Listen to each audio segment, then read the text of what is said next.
Jadi di antara mukjizat Quran itu kamalul bayinah. Kalau memberi penjelasan itu sempurna.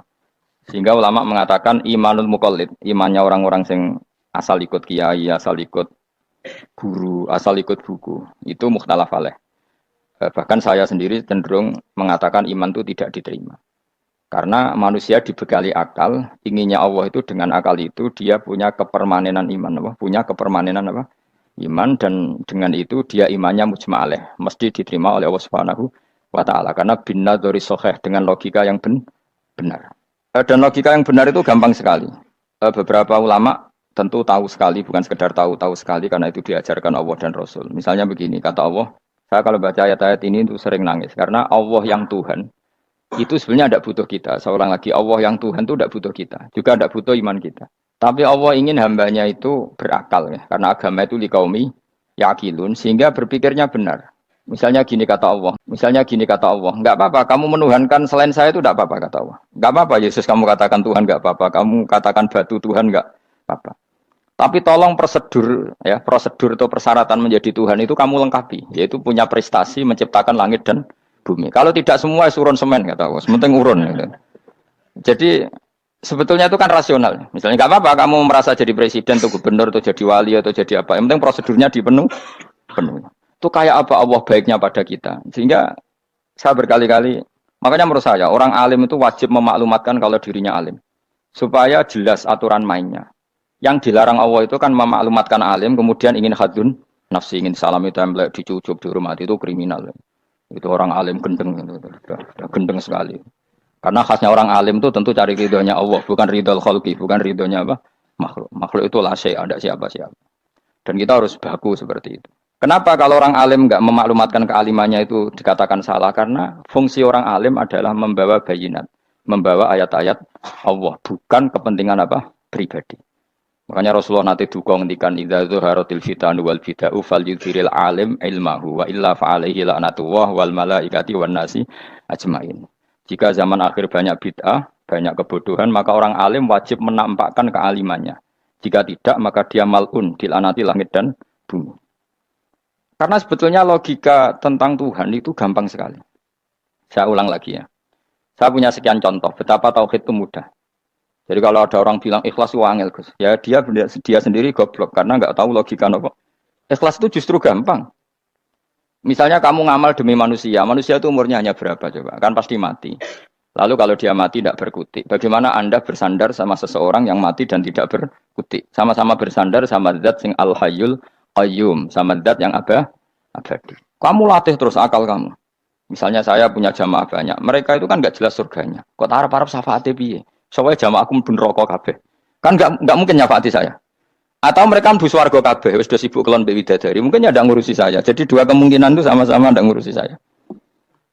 Mlebu neraka ya rasa nyafaati, nek mlebu swarga do sibuk napa? Ngeloni widadari karena trauma di bocah elek melarat macam-macam.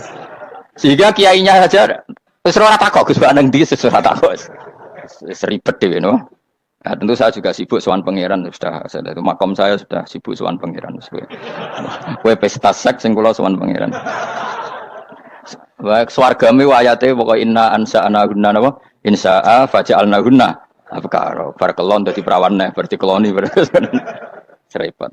Kula insyaallah melok daftar sing fa'ama in kana minal muqarrabin farohu warihan. Jadi surganya muqarrabin itu enggak ada sifatnya. Di situ enggak dibakas bidadari makan-makan enggak, tapi farohu warikan satu surga yang sifatnya rohani karena nggak bisa disifati.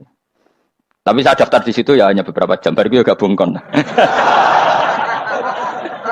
Sawangane kok taruh rasanya mengayu juga keberatan.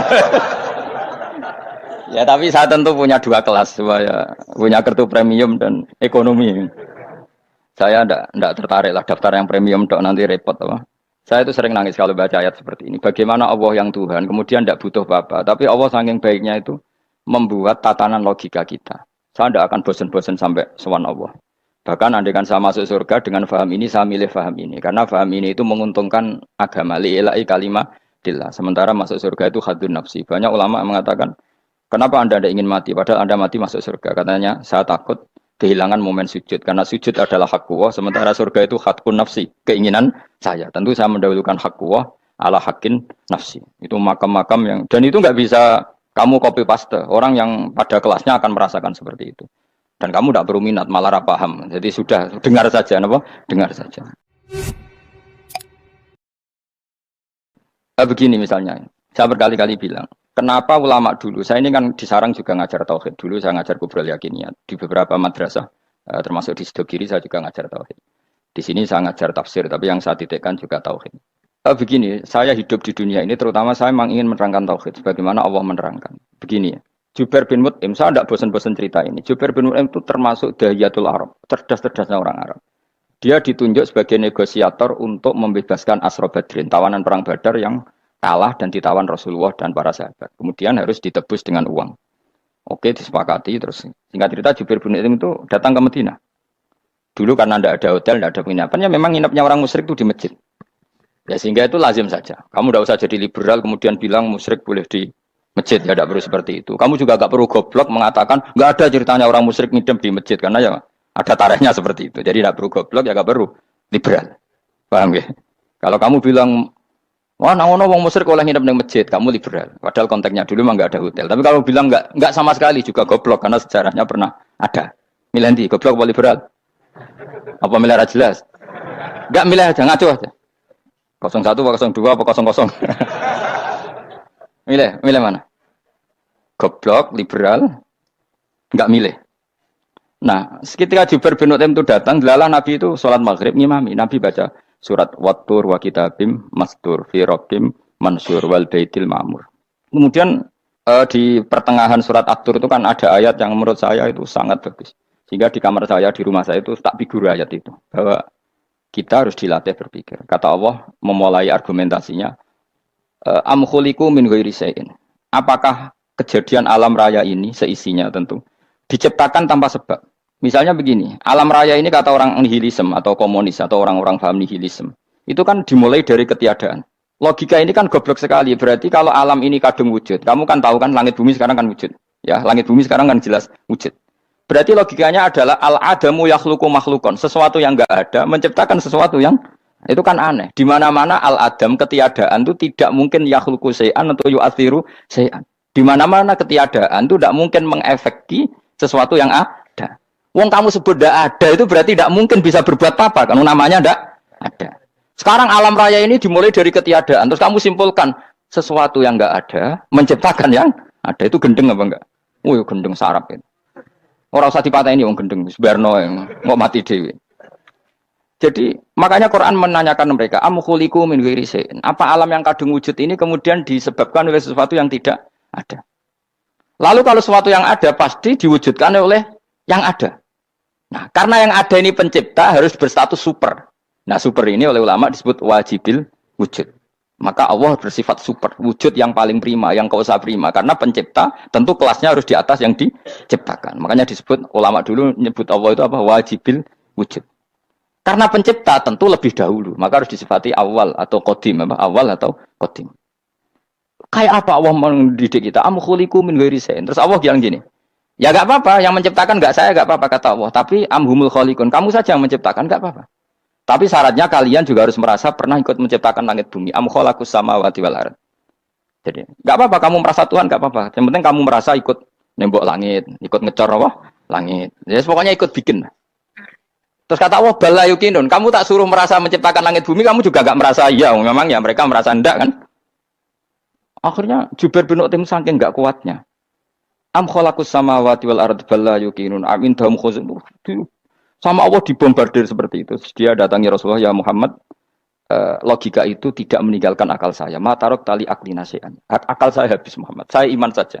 Saya tidak cukup punya logika untuk melawan argumentasi ayat yang kamu baca. Saya iman saja. Terus iman.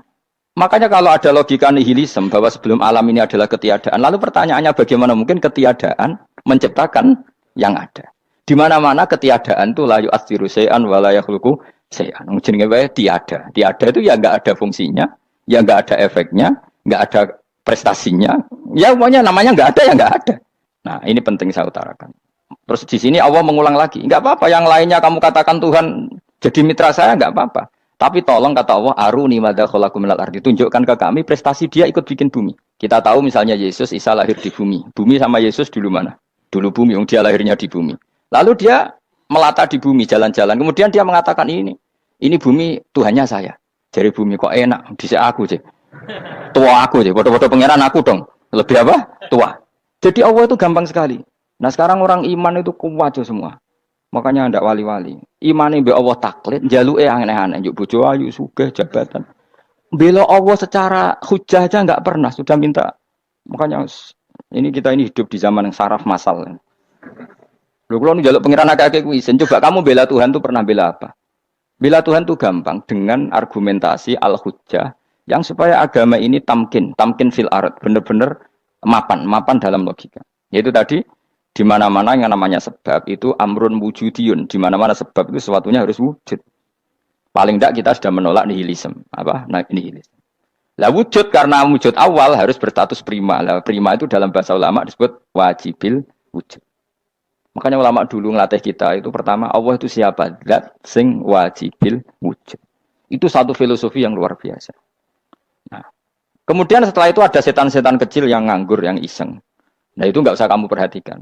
Tinggal delok TV, ngopi, terus tinggal nyate kelata. Enggak saya tamak, pingsan dewe. Syukur-syukur stres dewe. Dugaan saya setan saya gue pingsan, kurang gizi. Karena memang setelah itu setan itu udah gini. Lalu sebelum Allah jangan-jangan ada wujud yang lain. Lalu Allah sendiri awal mulanya gimana? Kata Nabi, jika ada pertanyaan seperti itu kamu harus berhenti.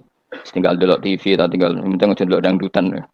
Ya kalau kepeksa apa-apa, kelasem ae. Saya ada menghalalkan tapi kan sudah kamu lakukan. Karena itu lebih baik ketimbang pertanyaan filsafat. Banyak orang yang dulu sholat ketika sekolah filsafat tidak sholat. Alasannya sampai menemukan jati diri itu Tuhan. Dan itu bahaya sekali karena Nabi berkali-kali bilang kamu jangan mikir tentang Allah pasti rusak. Orang kok mungkin rusak dari Nabi pasti rusak. Nah cara menghentikan gimana? Karena setan ini makhluk, akal-akalannya gampang. Tadi tak warai, saya sebagai ulama, atau sebagai manusia, atau sebagai orang awam, atau sebagai siapa saja. Kadang ada pertanyaan seperti itu. Tak tinggal anggeling dharma, kan pusing setan. Ini kan ngenteni. Weh, ngenteni bar lo anggeling dharma. Bariku aku lesu mangan mie. Bar mangan mie waret turu. Kan dia ngenteni terus. Mau bikin was-was lagi. Ternyata saya sibuk kan enggak bisa masuk deh. Bangun tidur aku selali pertanyaan tadi. Dinteni. Nah, dia masuk lagi aku sibuk ngajak anak jalan-jalan. Jadi saya kalau jalan-jalan di pasar itu wis enteni tan santai wae. Itu memang resep dari Rasulullah. Jangan sampai orang terjebak filsafat yang sampai menanyakan eksistensi Tuhan. Dan dia tidak mau iman, tidak mau sholat, tidak mau puasa sampai menemukan Tuhan itu siapa. Itu jelas minas syaitonir rajim, itu perilaku setan. Makanya Rasulullah setiap ditanya sahabat gitu itu Nabi guyu-guyu. Dan guyunya Nabi itu kata Nabi, baguslah kalau kamu takut Tuhan kalah kata Nabi. Nabi gojok gitu. Maka ada ulama yang punya seni berargumentasi yaitu Imam Ghazali. Jika setan tanya kamu lalu sebelum Allah jangan-jangan ada wujud yang sebelum Allah. Kata Imam Ghazali, ya itu saja yang Tuhan. Yang Allah ini enggak jadi Tuhan. Ya berarti wujud sebelum Allah itu yang benar-benar Allah. Kalau kamu bayangkan lagi, jangan-jangan sebelum itu ada wujud lagi. Ya itu saja yang benar-benar Allah. Sehingga tetap Allah itu menang terus. Paham ya? Yang jelas jangan sampai didahului Adam. Karena kalau didahului Adam lebih ngeri lagi. Karena sesuatu yang enggak ada menciptakan yang ada. Itu lebih buruk lagi menurut akal. Menurut apa akal? Nah, daripada kamu nggak salim Imam Ghazali, tinggal saja ndelok tadi ndelok sinetron. Itu yang lucu aja. Tidak sing lucu-lucu. Ndelok apa mencari Tuhan. Pokoknya sing aneh-aneh, sing goblok-goblok, sing lucu-lucu, sing perane wong apa? Lha saya sering diprotes saya. Gus Salim jenengan kok sering ndelok sinetron sing ana dialog wong goblok-goblok. Wong goblok ku menarik cara kula. Apa ya? Cara pandang itu di luar dugaan saya karena kula berkali-kali lho kalah wong goblok. Jadi makanya ini tak cerita nih, beberapa kali ini jari Gus Pak cerdas, berkali-kali kalau ambil goblok. Ada seorang santri itu ingin dibelikan bapaknya itu sepeda motor. Bapaknya wong desa, senengane ngrumat sapi wedhus. Nah, menurut saya ya orang tuanya itu mampu lah, sangat mampu untuk beli itu. Pak mbok ditukokno mawon wong sepeda motor. Kata bapaknya, "Anakku nu jog mondok tak goblok, Gus. Wong njaluk kok sepeda motor, njaluk mobil ora ya goblok. Lah kok goblok, Pak? Jenenge donya iku Gus, sing lahirno donya kok sapi ku ndek anak, wedhus ndek anak jenenge donya. Di mana-mana jenenge donya sing lahirno donya. Iki donya kok mangan donya. Mergo motor iku kan tuku bensin, mobil. Iku cara dekne iku goblok Gus. Batin berarti kabeh kiai goblok perkarane tuku donya sing ngentekno donya. Cara dekne donya iku sing lahirno donya. Batin kok pinter iki batin. Untungnya saya ini ulama ya, ahli tafsir ya malu. Saya kalah itu ya malu. Tapi saya sebagai orang objektif fair, itu teori benar apa? Jadi dunia itu ya sing lahirno dunia. Dunia kok mangan dunia itu goblok. Untungnya dia dengan saya itu jaraknya 5 kilo 7 kilo karena 7 kilo. Lala dia diterkon sepeda motor, aku tetap mau kalah. Pak, nanti jalan kaki saja. Karena kalau pakai motor ini kegoblokan kata saya. Terus mendingan nih, loh Gus mau kalah tadi.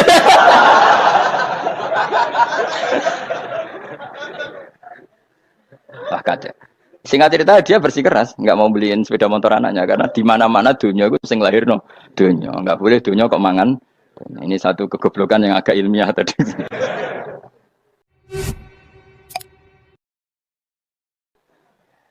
Nah, Imam Asy'ari juga ngalami hal yang sama. Imam Asy'ari itu punya, kita kalau ahli sunnah kan dua partai ya. Ya, dalam ahli sunnah itu hanya ada dua partai juga. Kalau nggak Asy'ari ya Maturidi. Ya, dan sama-sama alim. Ya kalau terpaut ya paling 5%, 7% ya. Kealimannya Asy'ari dan Maturidi. Imam Asy'ari itu bikin logika yang jelimet seperti saya sekarang ini. Logikanya jelimet, tapi permanen. Jadi yang saya ajarkan tadi itu logika yang jelimet tapi apa? Permanen. Karena tadi alam raya ini kadung wujud. Kalau kadung wujud, pasti pewujudnya, yang menciptakan wujud pasti adalah kewujudan. Karena al-adam la yu'athiru syai'an. Di mana-mana kenihilan tidak yu'athiru syai'an. Ya sepakat ya, gampang kan? Tentu wujud ini prima, disebut wajibil wujud. Lalu Imam Asy'ari itu bersikeras. Kalau imanul muqallid itu tidak diterima. Sebanyak keberatan ulama, tapi Nabi nyatanya yaktafi bi imanil Arab al-khalina anin nadur. Nabi nyatanya mencukupkan imannya orang-orang Bedui yang mereka itu kayaknya tidak bisa mikir. Ya, Nabi yaktafi bi imanil Arab itu wong desa al-khalina anin nadur yang mereka itu tidak bisa apa? Berpikir. Ingat cerita Imam Asy'ari survei. Coba ayo kita tanya orang-orang kampung. Ternyata kegoblokan orang kampung itu ya ilmiah, masyhur itu. Imam Asy'ari saja harus belajar dari wong awam, wong goblok-goblok. Kita kok ingin ya Badawi bima araf tarobbak. Kowe kok iman be Allah itu bima araf tarobbak. Lalu kamu tahu Tuhan kamu atas nama apa? Dengan logika apa? Jawabnya enak. Al-ba'ratu tadullu 'alal ba'ir wa atharul aqdam yadullu 'alal masir. Angger ana tletong ya ana ontane. Angger ana bekas delamaane wong ya ana sing bar liwat. Jadi misalnya ada bekas teracak anjing, berarti anjing habis liwat. Ada bekas apa ular ya berarti ular harus liwat. Ada bekas teracak manusia ya berarti manusia habis liwat. La wa hadzal alam atharun min athari qudratillah. Alam iki bekas, mesti ana sing gawe.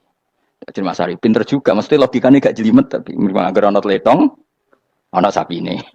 Ana teracake wong berarti ana sing bar liwat. Dia ngomong gampang wa asarul aqdam ya dulu alal masir. Nah, terus Imam Asy'ari habis itu ngendikan, ya sudahlah dengan logika apa saja. Meskipun karena zori hadal Arabi bagaimana cara berpikir Bedui ini, sementing ada nazar. Apa ada nazar.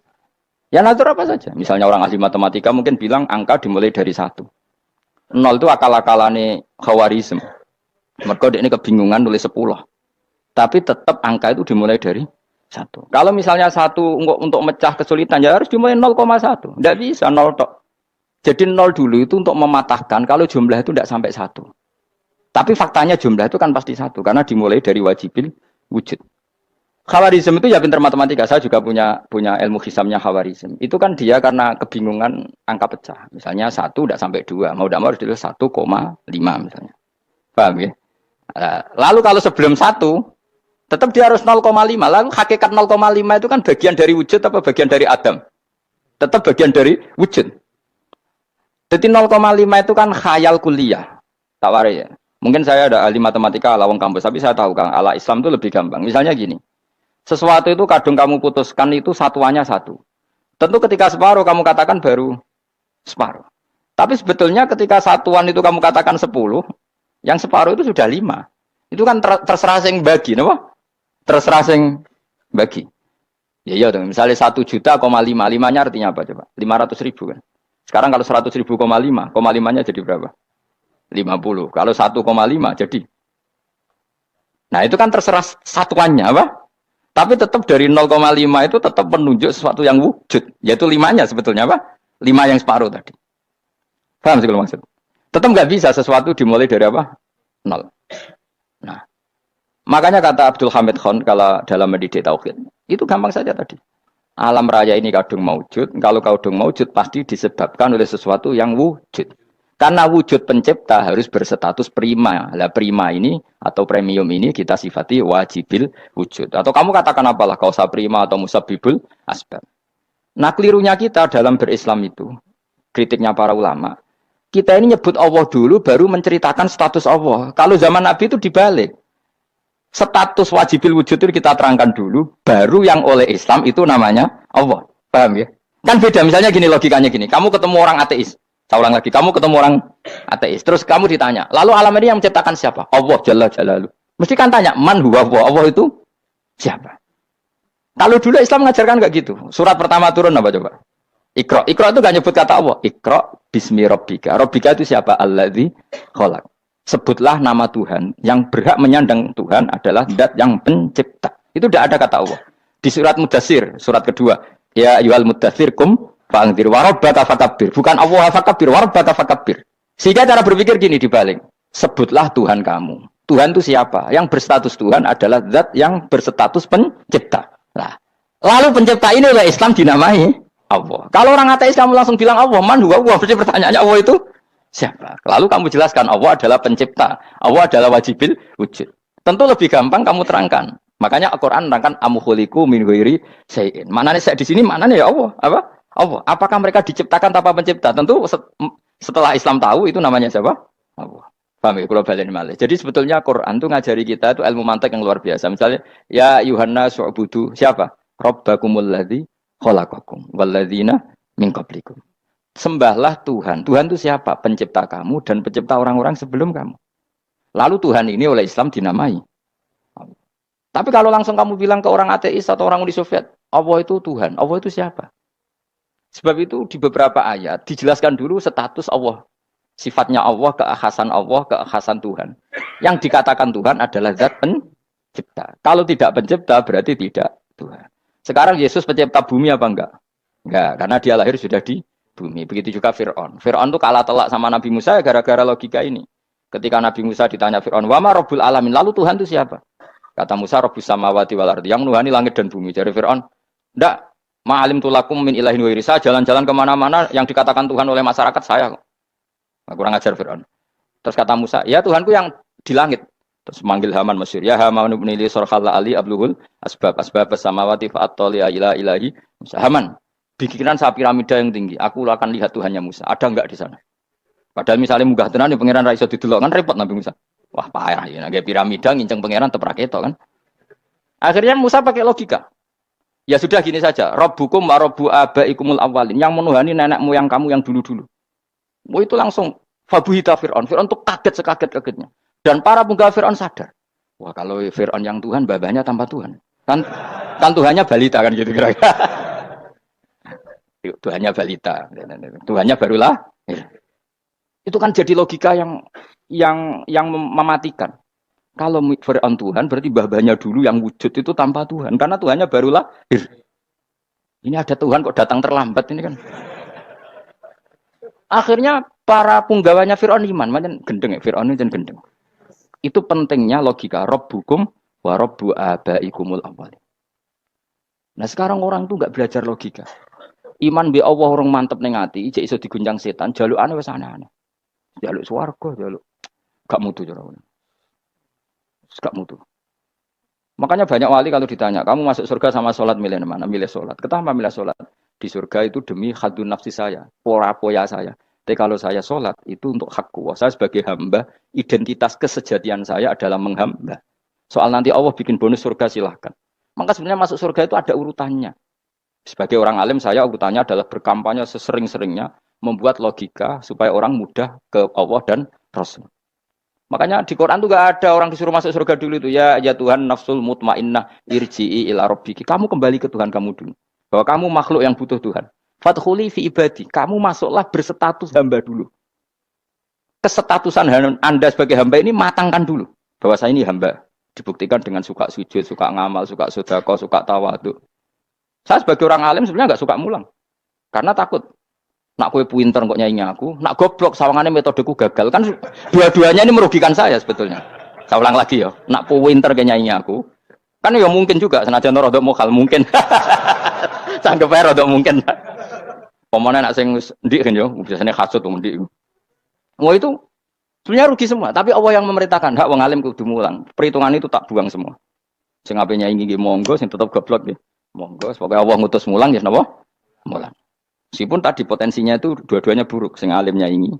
Kemudian nak mubalek terus didol ilmu kurang royalti tambah parah lagi. Nah, aku nggak pakai logika ikhlas. Pakai logika selesai semua. Disuruh Allah ya sudah. Saya ulang lagi ya. Makanya saya minta ya. Surat Tur itu dibaca. Makanya baca Quran itu jangan terlalu egois. Jaluk suwargo, jaluk suwargo. Statusnya dulu itu fadkhuli fi ibadi. Kehambaan Anda posisikan yang mantap. Lagi wadkhuli jannati. Sekarang enggak dibalik orang ini masuk surga dulu. Kayak surga di kapling.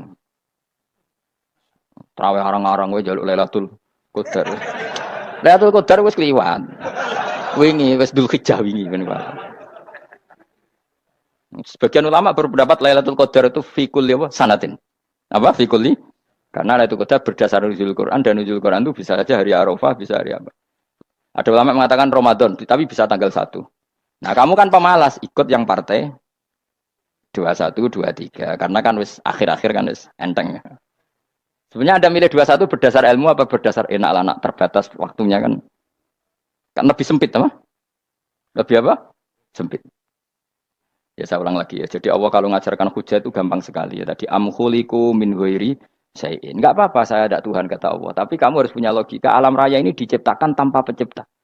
Mau enggak kamu punya logika seperti itu? Bahwa alam ini yang wujud diciptakan oleh sesuatu yang tidak wujud. Mau enggak kamu punya logika itu? Enggak mau kan? Namanya wujud tentu diciptakan super wujud. Dan super wujud itu wajibil wujud. Dan itu Tuhan kita yang oleh Islam dinamai Allah. Bang, makanya nyebut Allah itu di surat-surat awal Quran enggak ada. Coba. Awal surat Quran itu surat apa coba? Iqra kan? Iqra itu ada enggak kata Allah? Enggak ada. Iqra bismi rabbika. Rabbika itu siapa? Allazi khalaq. Surat Mudatsir sama. Ya ayyuhal mudatsir qum fa'anzir wa rabbaka fakabbir. Ya sudah seperti itu. Ya ayyuhan nasu ubudu rabbakum. Rabbakum itu siapa? Allazi khalaqakum. Nah, kita ini keliru metode.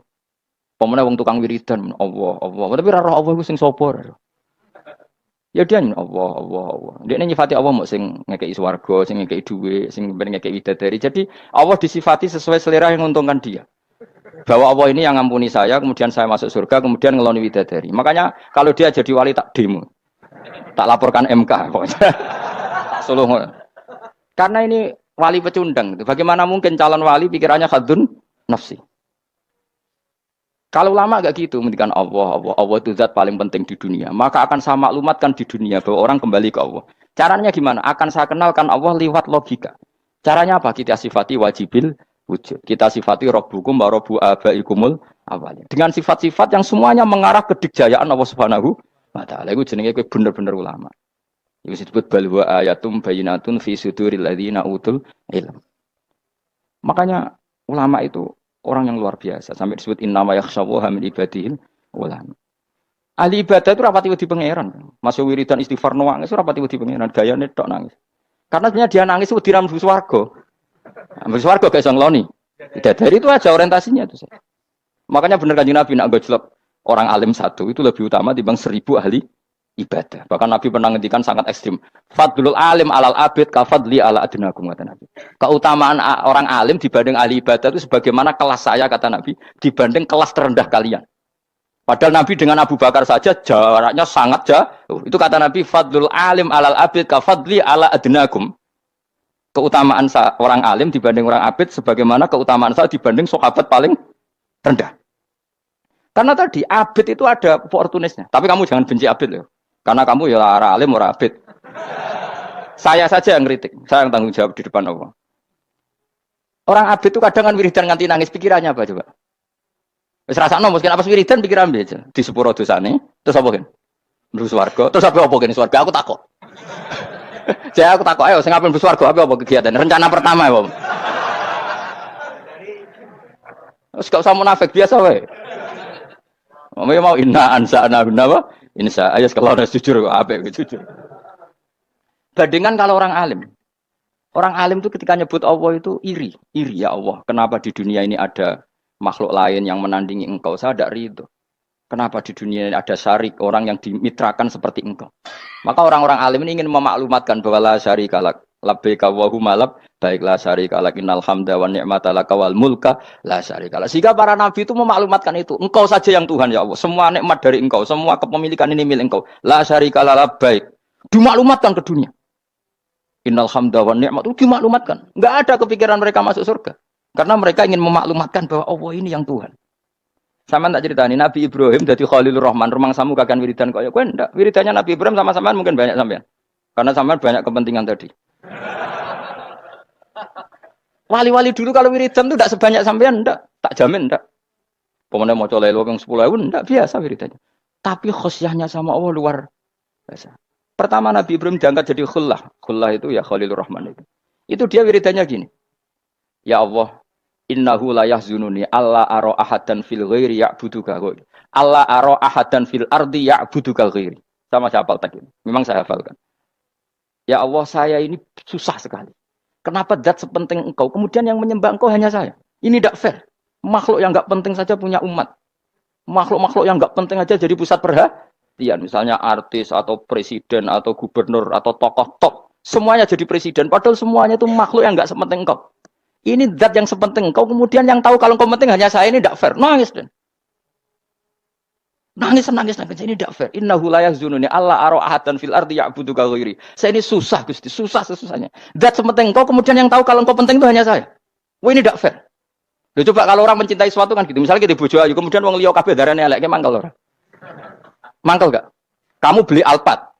Kamu kira itu mobil mewah. Kemudian orang nyejajarkan podo mek keri, mangkel enggak? Semua kenikmatan tuh kita nikmat karena itu diakui ya enggak? Wes gunane apa kaya Alphard gawa ning Gunung Kidul. Terus wong darani ngono iku padha mek keri ambek kejangke mangkel ora kira-kira. Enggak penting mewahnya ini tetap butuhnya pengakuan. Coba misalnya kamu jadi presiden hidup di dunia orang sufi. Sing darane wong penting wong saleh ahli sujud ora kakuati iki. Keteko di Barno. Karena itu hormati situ hanya orang apa soleh. Kakuati gak? Mau kakuati kan? Atau kowe dadi artis top, teko ning daerah Gunung Kidul wong desa-desa, terus diundang lek. Oh, mangkel kae. Le bayangno.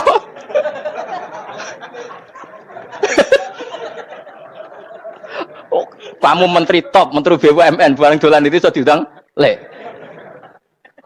Mados walang lek ngono. Oh, mangkel. Karena orang keren itu butuh pengakuan apa? Wes misalnya di bojo ayu terus wong liya kabeh darane eleke mangkel gak? Sebetulnya orang merasa nikmat itu karena pengakuan. Bayangkan andekan orang itu melihat Alphard itu tidak wow. Orang punya Alphard gagah enggak? Oh, enggak gagah. Kalau orang lain enggak bilang apa? Oh. Ya mau misalnya digoning desa terus ana wong desa nganggap kamu model tepak terus saya mau badhe numpang wedhus kula angsal, Pak. Kagak habis kan. Makanya branded itu harus dimaklumatkan. Nah, itu bayangkan Nabi Ibrahim. Zaman itu ada Raja Namrud yang dipuja-puja, ada orang kaya dipuja-puja. Kemudian engkau yang Tuhan, pemilik langit bumi, enggak ada yang muja-muja engkau. Ini enggak fair ya Allah. Nangis. Orang kok kowe eling pangeran sak jam swarga Gusti. Dasar gak bakat wali.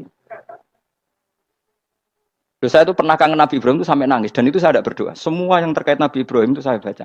Mulai surat Quran, tafsir tentang Ibrahim. Dan sampai saya di Kudiro di Tadbir Allah pernah ziarah ke makamnya Nabi Ibrahim. Itu saya hampir gak pernah doa. Saya isek. Ya karena tadi. Ketika Nabi Ibrahim nangis-nangis gitu, ya Allah ini tidak fair. Engkau zat terpenting di alam raya ini. Kemudian gak ada yang menuhankan engkau. Gak ada yang merhatikan sama ini tidak fair. Susah sekali. Karena yang tahu engkau Tuhan itu saya tok. Masyhur itu sama Allah. Karena Ibrahim nangis-nangis itu terus sama Allah diterbangkan ke langit. Disebut wagadhalika nuri Ibrahim malakutas sama. Di langit ada jutaan malaikat sujud, jutaan malaikat rukuk, jutaan malaikat baca tasbih. Nabi Ibrahim oke Gusti kalau gini ya benar, ini baru benar kata-kata. Makanya terus Allah dengan keangkuhannya, karena Allah punya sifat angkuh dan itu sah walahul kibriya. Kan sifat angkuh baik untuk Allah tapi tidak baik untuk makhluknya, dan Allah dengan sifatnya walahul kibriya. Kata Allah kalau nasihati para nabinya, kamu tidak usah susah jika di bumi jarang orang nyembah saya. Innalladzina 'inda rabbika yusabbihuna lahu bil-laili wan nahar wa hum la yasamun. Kamu tenang saja. Orang yang di sana di langit-langit itu maksudnya para malaikat itu bertasbih siang dan malam. Wa hum la yasamun, dan mereka tidak berhenti-henti, tidak bosan-bosannya bertasbih. Jadi nabi itu baru terhibur kalau yang diidolakan itu keren. Itu nabi, itu wali kutub, itu wali. Kamu enggak nyebut Allah itu.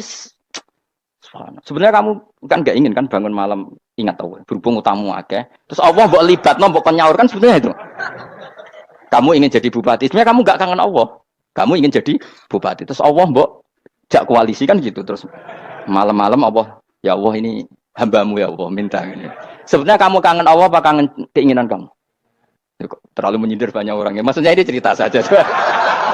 Ya sudah ini kayaknya kok banyak yang tersindir tapi ini kan ngaji. Yang ngaji itu harus naik kelas.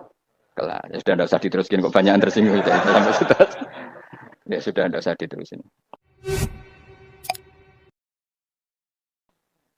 Walau ya akhidu mau mengalap sapa Allah anas saya manusa bima kan perkara kasab bukan nglakoni sapa anas. Minal ma'asi sing pira-pira maksiat. Mataroka. Mongko ora ninggal sapa wa taala dzuriya ing atase ndhuwure artayil ardi min dabatin saking kewan apa wae. Nasama tegese kewan tadubu kang melata pun nasama alih ing atase arat.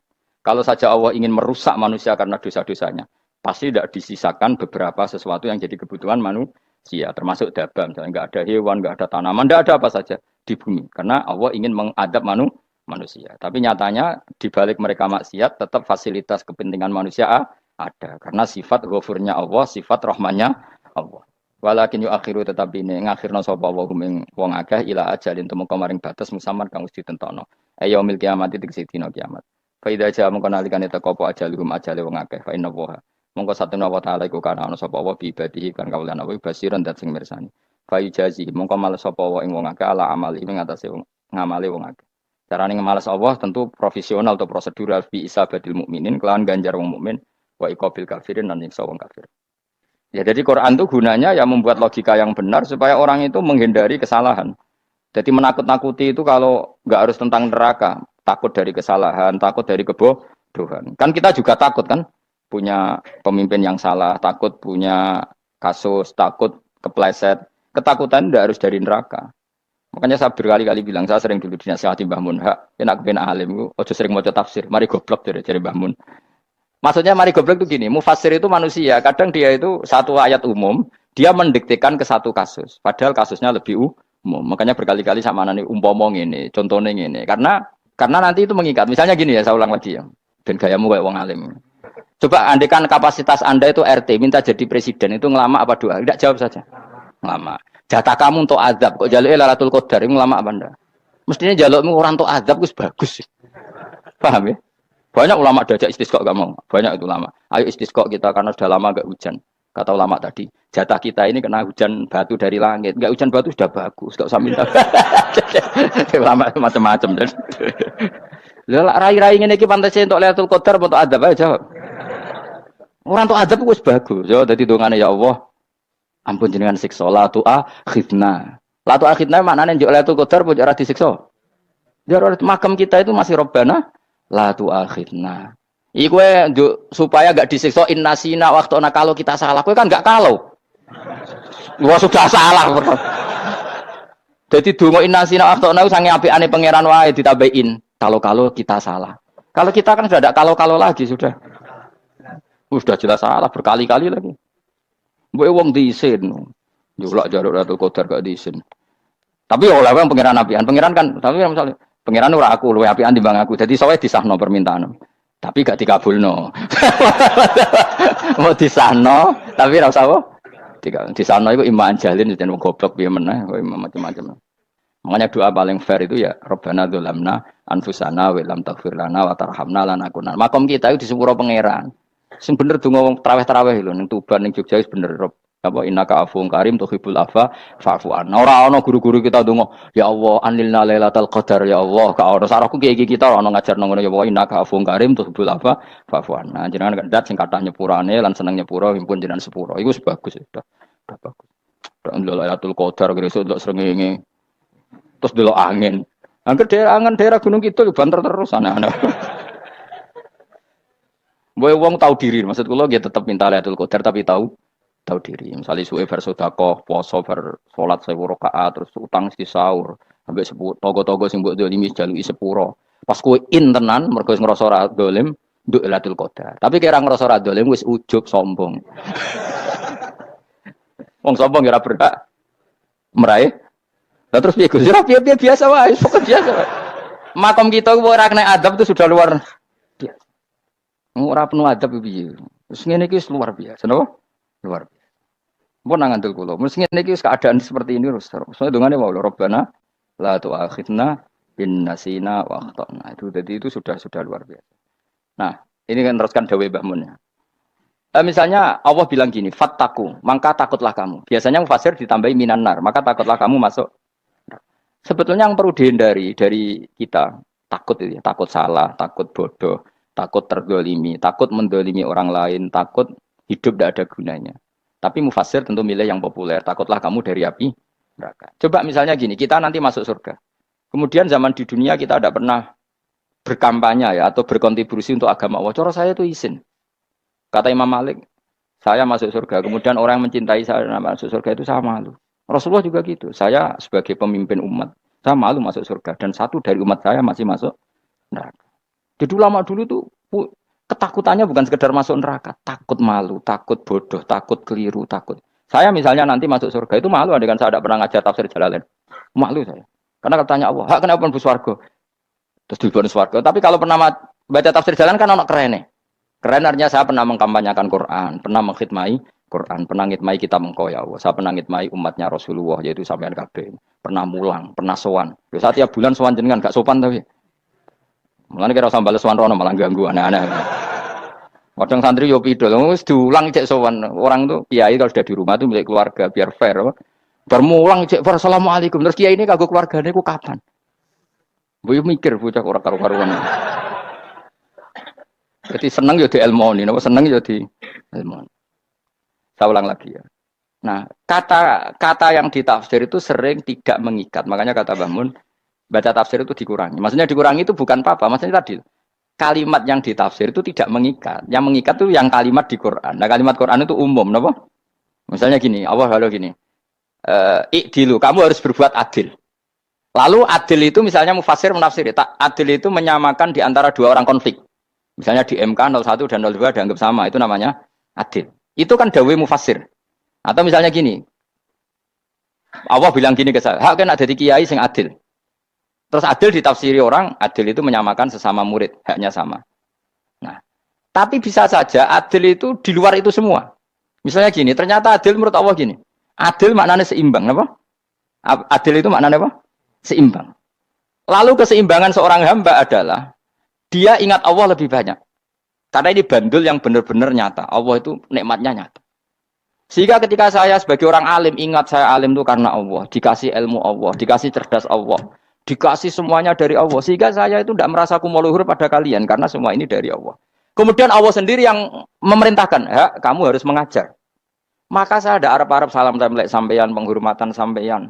Apresiasi sampeyan. Karena saya hubungannya hanya dengan Allah Subhanahu. Itu namanya adil, meletakkan sesuatu proporsional. Itu juga adil namanya. Makanya seseorang itu nggak bisa dikatakan abid selagi belum tahu kalau ibadahnya minallah. Jadi misalnya ke ibadah tok, ternyata kamu yakin itu ibadah kamu, amal kamu itu belum abid. Abid hakikat adalah alhamdulillah alladzi hadana li hada wa ma kunna linahtadiya laula anda tahu. Ketika kita sujud yakin ya Allah alhamdulillah jenengan menakdir saya sujud. Saya sholat alhamdulillah engkau menakdir saya sholat. Sehingga minallah dulu, pikiran itu semua kebesaran kemendahan ini minallah dulu. Baru setelah minallah kita yakin billah. Setelah billah juga yakin ilallah. Misalnya gini ilallah itu. Setelah saya ngajar tafsir Jalalain, kepentingan saya satu. Hamba-hambanya Allah menjadi tambah mencintai Allah. Tidak mencintai saya, enggak penting sama mencintai saya. Makanya Imam Syafi'i tiap ngajar bilang begini. Waditu annal khalqa ta'allamu hadal ilma wala yahmadunani. Saya senang kalau kalian belajar fikih sama saya, tapi kamu tidak usah muji saya. Jadikan fikih ini alat taqarrub kamu kepada Allah. Itu namanya minallah wa ilallah. Itu adil. Tapi adil yang dijelaskan ulama beda-beda tadi. Ada mengatakan adil adalah proporsional antara murid, antara keluarga dan murid. Meskipun kamu senang mulang, jangan merantarkan keluarga, itu tidak adil. Itu kan versi, no? Maksudnya Mbah Mun, kamu jangan terjebak versi-versi dalam tafsir. Paham ya? Karena Allah hanya ngendikan i'dilu wa aqrabu. Paham ya? Tapi kan penjelasan adil ini orang versi. Paham ya? Ada yang nulis adil adalah meskipun mimpin masyarakat ya ingat keluarga. Karena sing tukang wayo kan nafsirin adil adalah karena laki tidak cukup istri satu maka ayo kan yo repot nanti. Tapi kalau kadung istrinya 3 atau 4, adil adalah harinya sama meskipun janda dan perawan. Dari sing lanang gak adil adalah proporsional. Sing wis suwi dikumpuli dikurangi. Yang baru ya mungkin kabeh enggak kalau nuruti. Mungkin enggak? Ya, tapi itu kan versi, nama. Maka kata Mbak Mun itu memang saya itu merasakan, saya sebagai mufasir merasakan memang Saya kan sering baca Jalalain beda dengan tafsir Munir, nanti beda dengan tafsir Qurtubi. Saya beri contoh misalnya. Dan kamu pasti salah jawab ini. Kalau kamu benar berarti ya alim tenan. Wa idza darabtum fil ardi falaysa 'alaikum junahun an taqsuru minas shalah. Orang kalau pergi itu boleh enggak ngosor salat? Enggak, jawab saja. Boleh kan? Ngosor salat itu apa? Misalnya salat asar 4 jadi berapa? 2. Kalau isya jadi 2. Kalau subuh? Enggak, sudah maju lah. Maghrib? Enggak, kan yang bisa dikosor hanya berapa? Yang rubaiyah, yang apa? Berarti kamu yakin, antak suruh minas sholat artinya 4 jadi 2, yakin? Enggak, jawab saja. Yakin. Nah itu termasuk orang pinter, ya. Berarti ilmu lagi sak trip. Ya? Sebetulnya kata Imam Qurtubi enggak. Ayat itu kan hanya bilang gini, kalau kamu bepergian, maka kamu boleh menyendak sholat. Qasru itu memotong. Dari aturan yang dulu 4 menjadi 2. Sebetulnya tidak hanya itu, tok. Aturan tidak boleh membawa najis menjadi boleh. Aturan harus tumak ninah menjadi tidak harus tumak ninah. Misalnya kamu sholat dalam keadaan perang, wajib tumak ninah apa boleh sambil lari-lari? Boleh sambil lari-lari. Boleh gak ketika perang kamu sholat sambil menghadap tidak ke kiblat? Boleh. Makanya antak suruh minas sholat maknanya apa? Jika kamu pergi, maka dalam konteks itu kan perang ya. Ayat itu memang konteksnya perang. In khiftum ayyaftinakumul ladzina kafar. Jika kamu dalam keadaan perang, maka boleh memangkas apa yang pernah wajib dalam aturan sholat. Paham ya? 4 menjadi 2. Keharusan menghadap kiblat menjadi tidak wajib. Membawa najis sholat sah enggak? Enggak kan? Tapi kalau dalam perang, kemudian pedang kamu ada najisnya, boleh dibawa enggak? Boleh. Jadi maknanya taksuru, a'ammu min ayakuna qasra sholat, wa a'ammu min ayakuna wajibati sholat yang sekarang enggak wajib. Semua itu namanya juga meringkas kewajiban. Berarti nak mana nih, jika kamu dalam keadaan perang, maka boleh memangkas sesuatu yang dulu wajib menjadi tidak wajib. Yang dulu haram menjadi boleh. Tapi mufassir mencontohkan qasru sholat hanya 4 menjadi 2. Dong ya?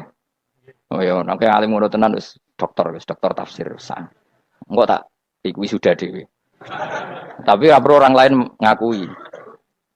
Jadi itu contoh kecil. Jadi mufassir karena kebetulan dia tahunya hanya qasru sholat itu 4 jadi 2, dia itu.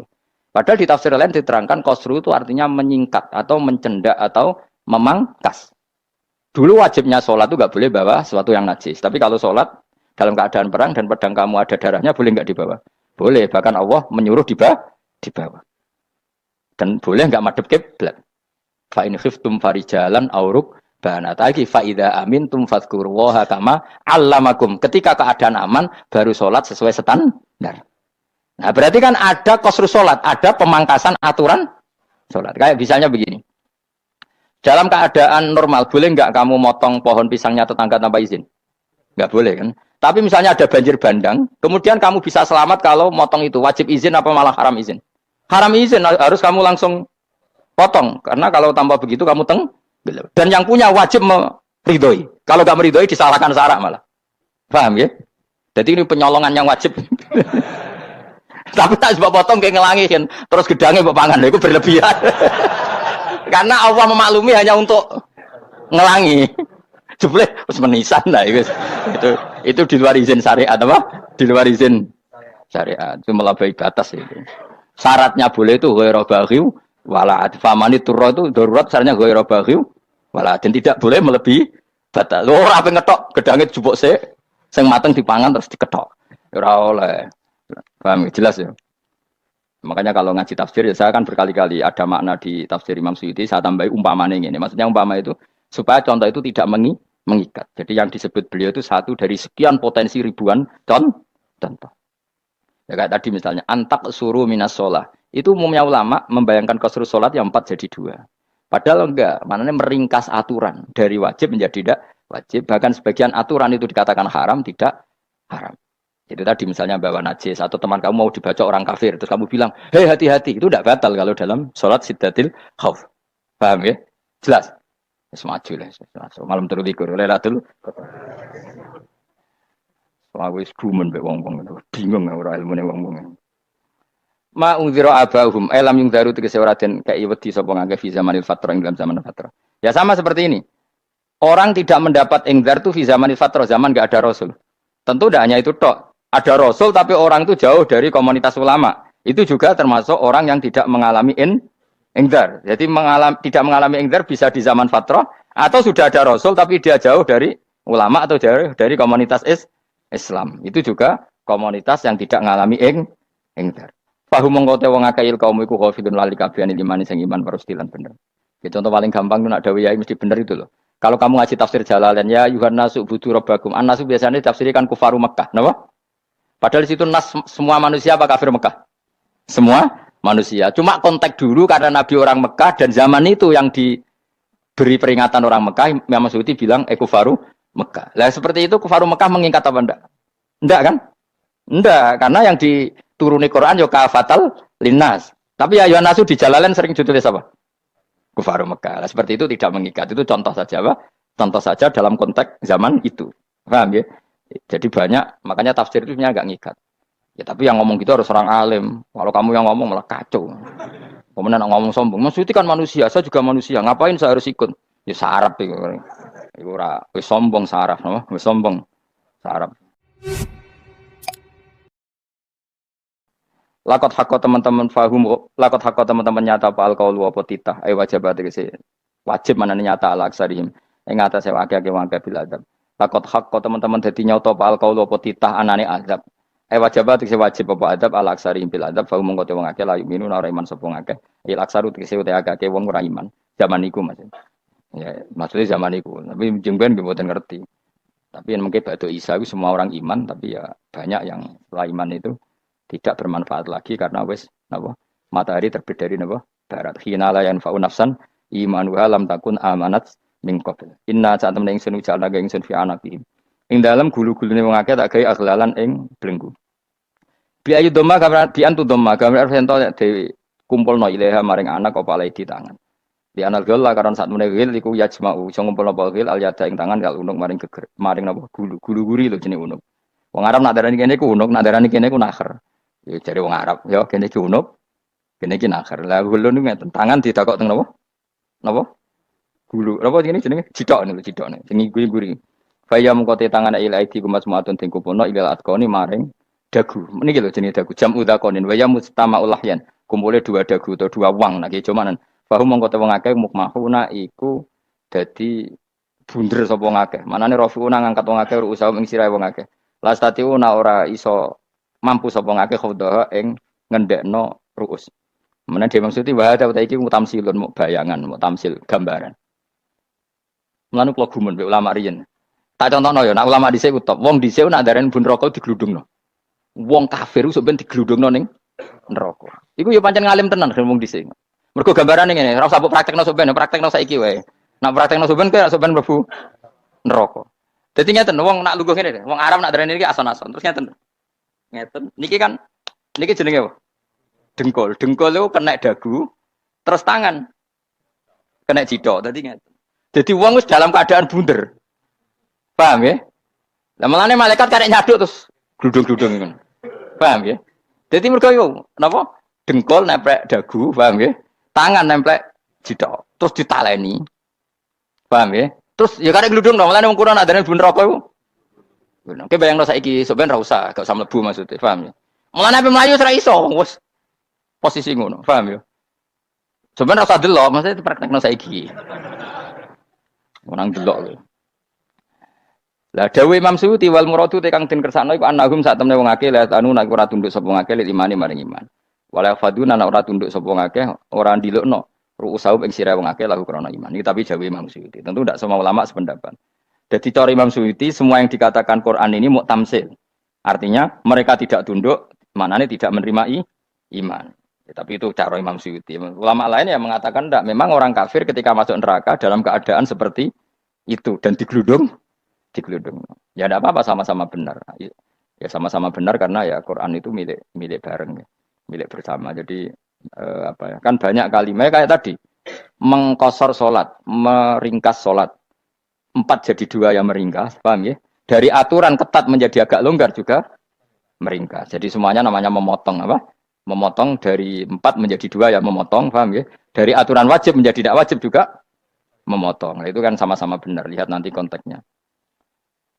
Wajah analan gawe sapa ingsun mimpeni aidim sanging ngarepe wong akeh sadan ing tutup. Min khalfim sanging gurine wong akeh sadan ing tutup. Fathisin sadan wa dhamiha lan dhamai sin sudan fil maudhi'in ing panggonan loro. Faksena mongko ngekei gelap ingsun ing wong akeh fa mongko te wong akeh lagi sirun ra ningali sapa wong akeh. Tamsilun iki ya contone aidon disat diturukil iman maring ketutupe dalan iman alih ngatasi kufar. Nah cara maksudnya kabeh iki mau tamsil. Dadi ngene. Dari depan kami kasih tutup, dari belakang kami kasih tutup, kemudian mereka saya kasih kegelapan. Maka mereka tidak tahu. Mananya apa?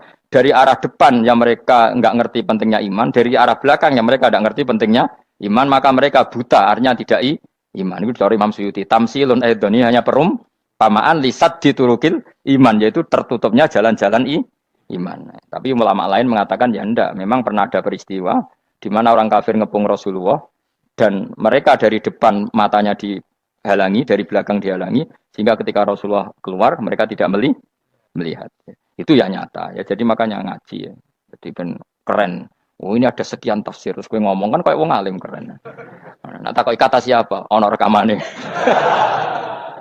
Tapi yang orang ngaji dhewe. Nah tak kata siapa? Ada rekamannya.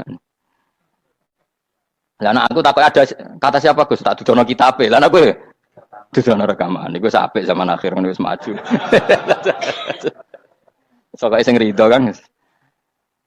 Enak kok Kang dadi orang alim enak. Nanti itu dadi wong alim ya rugi tadi nanti kan gitu. Syabdul Qadir masuk surga. Entah ini gelombang kedua dan para penggemarnya. Jadi akhirnya sing alim tenan yang mlebu swarga, sing kedua dan para penggemarnya. Iku ora usah alim Kang, cukup penggemar. Tidak tahu sebenarnya rugi kan. Gus Pak masuk swarga kedua dan para penggemar. Waduh. Terus jebule padha ae. Itu saking rahmane Allah. Kenapa? Kan masyhur itu hadis itu. Rasulullah itu ada sahabat nangis, enggak bisa tidur nangis. Berhari-hari enggak bisa tidur nangis. Hanya karena ingin punya satu pertanyaan. Lama-lama ketemu Nabi, ya Rasulullah saya sudah berhari-hari enggak bisa tidur, ingin menanyakan ini tapi tidak berani. Coba kamu tanya saja. Ya Rasulullah, saya ini kalau mati, engkau kan suatu saat dipanggil Allah. Saya tidak ketemu engkau. Makanya mumpung sekarang saya tak melihat wajah engkau sekuat-kuatnya, sepuas-puasnya. Kata Nabi ya. Terus, kenapa? Ya kalau engkau di surga, saya di neraka kan nggak ketemu lagi. Atau kalaupun engkau di surga kan kelasnya beda, kan nggak ketemu lagi. Jadi kemungkinan dua-duanya itu nggak ketemu. Kata. Karena tadi bisa aja, ya artinya Nabi karuan di surga, saya di neraka nggak ketemu. Atau engkau di surga, saya di surga pun beda kelas, ya nggak ketemu. Terus kata Nabi, nggak begitu aturan mainnya. Almarhum aman, ahabba. Orang itu sesuai yang dia orang bersama orang yang dicintai. Jadi ya saya harus ikhlas kalau kamu saingi nanti. Ya takdir no. Wasawana ni podo kali mengatasi mengakai angker tau itu ngekei peringatan sirah gumeng wangga kita kikil hamzatin angker ta. Wa dari saniyati alifan angker ta humata sili ala nasil hamzah wa itu khali alifan wa pun alif benal musahalan dan hamzah sing ditasil wa ukhralan ya wa tarkilan tinggal itu khali. Amlam tungfirhum wong ra wis bakat kafir mbok elingno cek rambu elingno tetep layu minun ora gelem iman. Lah sing iman iku sapa inama tungziru mestine ngelingno sira. Maksude yan fa'u tegese manfaat apa ing daruka peringatan sira. Peringatanmu manfaat man ing wong ittaba kang anut sapa man atikra ing Qur'an tegese Qur'an. Wa khasyalan wedi sapa man ar-rahman ing Allah Rahman bil ghaibi padahal ora roh pangeran. Ya khofa tegese wedi sapa ing Allah toh walam yara ora ningali sapa wong ing Allah. Nane bil ghaibi itu apa? Takut Allah dalam keadaan toh dia tidak melihat Allah lang.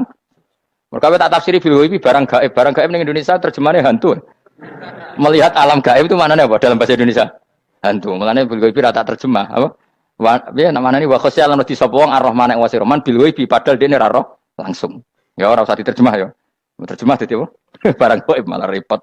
Wa basiruhu mongko ngekeki berita gembira sira ing man bimaghfiratin kelawan pengampuranan wa ajrin dan ganjaran karimin kang terhormat. Orang yang seperti itu yang ngikuti Quran dan takut Allah itu layak mendapat maghfirah wa ajrin karim wa ta'ala juru karim wal jannatu swarga.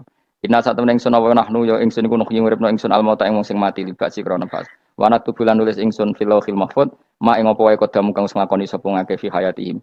Di lauh mahfuz apa yang pernah kamu lakukan ditulis min khairin kaapian wasari dan kaelean li yujazau supaya diwales sapa ngake alih ing atase iki. Wa atharahum lan yo tak tulis bekas-bekas kelakuanem. Matek saya perkara ustun kang digawe sunah apa bima badam sak usum ngake. Jadi perilaku kamu ditulis setelah kamu mati ya masih ditulis yaitu bekas-bekas sunnah kamu yang pernah kamu lakukan. Jadi misalnya kok penemu judi, selama ada orang judi ya kamu dapat, paham ya? Paham ya? Loro gak ya? Makanya ulama ngendikan dulu tubalil amwat, tubaliman mata wa matat ma'ahu dunubuh. Bejo wong mati kemudian dosa-dosane melok mati pisan. Maknanya dia mati dalam keadaan tidak pernah melahirkan sunnah keburukan, paham ya? Tapi bejo wong sing mati kemudian dia meninggalkan sunnah kebaikan yang diikuti terus. Kok sampean ini lo bener? gak paham jalan lah, nggo jalan ngatur ngaji. Sehingga sebenarnya anak gak paham lah ya gowo. Lho kok nggo jalan cung dhisik bapak ra paham lah ya gowo. Itu sudah bagus. Apa? Bagus. Berarti pokoknya anut anak ya anut. Wah, pokoknya keren, pokoknya keren sampean keren. Jadi nanti sampean anak tuku jalan takoki, Pak, kok tuku jalan dhisik bapakku ning lemari iki ono jalan. Lah tapi dhisik bapak paham yo ora ya paham bodoh. Wes stop, stop. Jelas ya gitu. Anak tubuh mangkot damu wa atharoh. Makanya sisa-sisa amal kita, bekas-bekas amal kita semuanya adalah ditulis sampai Allah Subhanahu wa taala. Mulane kula kepengin jenengan nate syukuran, pisan-pisan nate syukuran. Pertama anak kita bisa sholat. Guling-gilingan banyak orang syukuran perkara ulang tahun. Kenapa pertama anak kita bisa sholat kita tidak pernah apa? Syukuran. Padahal sholat itu yang menjadi identitas anak kita, kehambaannya ila yaumil kiamah. Mbok ya orang itu gitu. Sehingga nanti anak kita tuh senang sekali.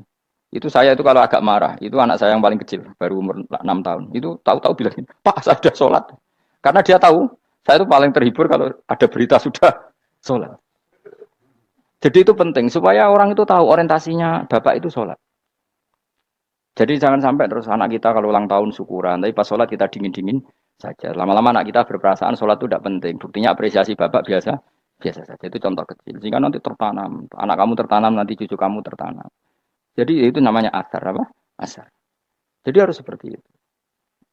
Jadi ya itu namanya asar. Makanya Nabi Ibrahim nggak berani minta uang sama Allah, minta rezeki nggak berani. Tapi kalau dia menyebut sholat dulu baru berani. Robbana liyuqimus sholah faj'al afidatam minan nas tahwi ilaihim warzuqhum, kata Ibrahim, supaya mereka kuat sholat ya Allah. Nggak apa-apa kamu kasih makan supaya kuat sholat. Karena kalau Nabi Ibrahim hanya berdoa, ya Allah kasih mereka makan. Nah, gue zino, gue demenan, gue judi. Nabi Ibrahim melok dosa. Makanya dimulai Robbana liyuqimus sholat supaya mereka kuat sholat ya Allah. Enggak apa-apa mereka kasih makan. Jadi supaya ini sholat jadi pokok. Kenapa kita makan? Supaya kuat sholat.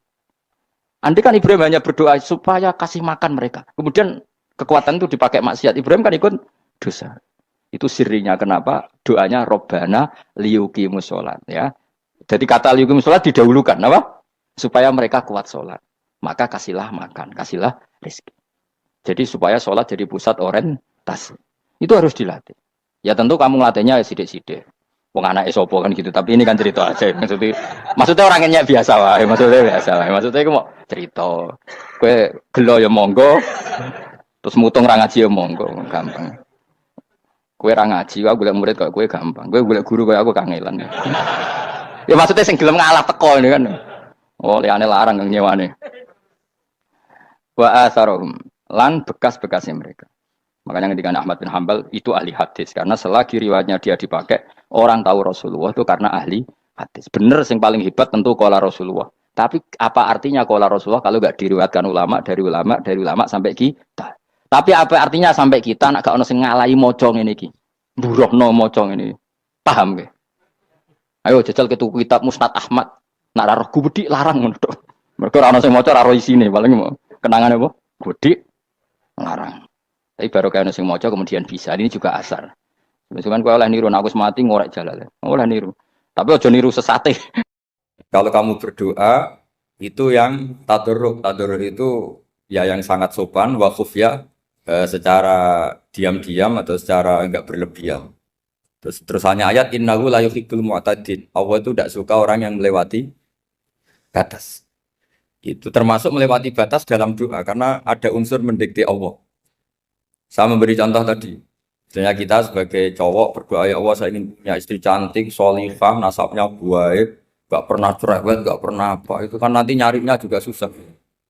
Nanti kalau Allah menjabatkan itu adanya di surga, ning donya ora payu rabi, kira-kira. Nah itu sudah berlebihan. Terus kalau ada ulama mengatakan doa itu mukhul ibadah. Itu maksudnya gini. Doa itu bukti kita minta. Minta itu bukti kita lemah. Dan merasa lemah itu sudah bagian dari ibadah. Makanya masyhur itu syairnya Abdul Al-Haddad itu. Fadu'ai wabdihali dalilun li fiftikori itu. Jadi saya berdoa itu hanya sebagai bukti saya butuh Allah. Saya sendiri tidak punya kepentingan mustajab apa enggak. Jadi wali-wali yang mengatakan doa itu mukhul ibadah sebetulnya itu malah wali-wali yang dari awal enggak kelintas disembadani apa enggak. Butuhnya dia itu menunjukkan bahwa saya ini lemah. Buktinya posisinya minta. Itu yang dimaksud mukhul ibadah. Tapi kalau kita berdoa terus posisi kita protes. Katanya kamu baik ya Allah, engkau baik. Ternyata enggak juga. Buktinya semua doa saya enggak kamu kabulkan. Wah, ini malah doa kriminal. Jadi yang dimaksud mukhul ibadah itu doa itu bukti minta. Minta itu bukti lemah. Makanya ada syairnya Abdul Haddad maksud fa du'a ibadihali dalilun li fif tiko. Jadi saya minta engkau ya Allah itu bukti saya butuh. Jadi itu bukan dua hal yang harus dipertentangkan. Jadi kalau doa dikatakan apa? Ibadah karena di doa itu minta. Nah, minta itu bukti merasa kita lemah. Berarti kita sa'il Allah mas'ul. Kita minta Allah yang kita mintain. Kita menengadah Allah yang berposisi memberi. Itu saja sudah cukup sebagai ibadah. Meskipun doa kita tidak mustajab. Karena memang tadi seperti itu. Kalau di ilmu-ilmu tasawuf itu apa ya?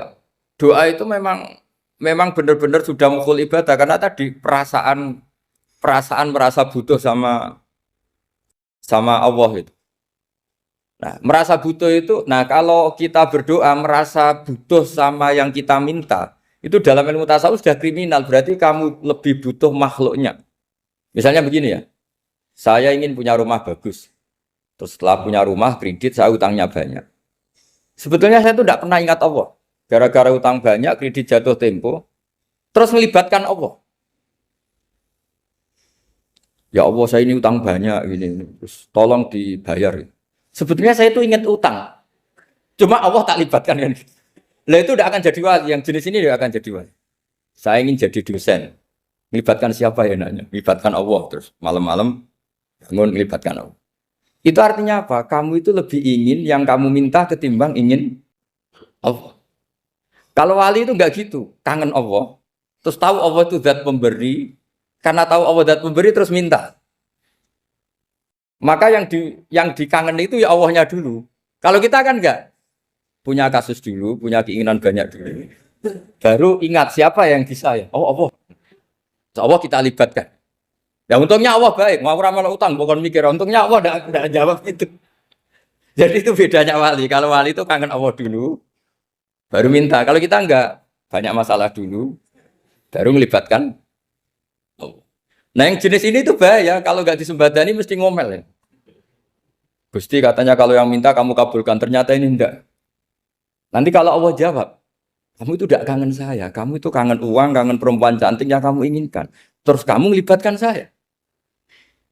Urusannya apa saya dengan itu, Pak? Makanya tidak usah nuntut karena awalnya sudah salah.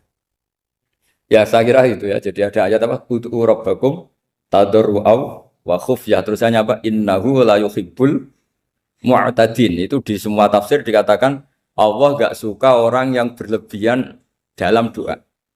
Berlebihan tadi, misalnya minta sesuatu yang terlalu besar, atau permintaan kemarin saja lanu addi syukroh, kita tidak bisa memenuhi mensyukuri, sudah minta lagi. Misalnya seorang jomblo, targetnya kan asal payu nikah. Tapi setelah nikah, bayangkan istrinya solihah, tidak cerewet, itu kan berlebihan. Hilang status jomblo saja, belum kamu syukuri, kok sudah minta yang macam-macam. Jadi harusnya kan syukur dulu ya. Sekedar laku nikah ini kan ada syukur yang harus, seperti jadi dosen juga gitu. Sekedar jadi dosen harus kita syukuri dulu karena menjadi kita tidak nganggur. Itu kan satu harkat sosial yang luar biasa. Jangan tahu-tahu sudah hari kedua cari intensif, cari ini itu, syukurnya aja belum sudah kemana-mana. Lah itu sudah mu'tadin, sudah melebihi apa? Batas. Ya saya kira. Jadi begini ya masalah pendidikan ya. Kalau saya jawab pakai ilmu hakikat saja karena ini keahlian saya. Sebetulnya begini ya, kalau misalnya itu ya subjektif juga, misalnya bilang rata-rata alumni pondok ini sukses, alumni kampus ini sukses, yang ini tidak sukses, itu satu pasti subjektif. Karena biasanya yang diterkenalkan yang sukses-sukses. Saya punya tetangga dari pondok yang Anda sebut itu kebetulan tidak sukses semua. Itu jantung saya sampai ngeluh. Saya ini gimana kok? Ya sudah seperti itu kan subjektif. Tapi menyangkut pendidikan itu begini ya, menyangkut hasil dari pendidikan itu. Andai kan kita bicara ilmu hakikat, misalnya kita mondok gitu, mondok kemudian jadi orang miskin, jadi orang yang menurut orang banyak tidak berguna di masyarakat.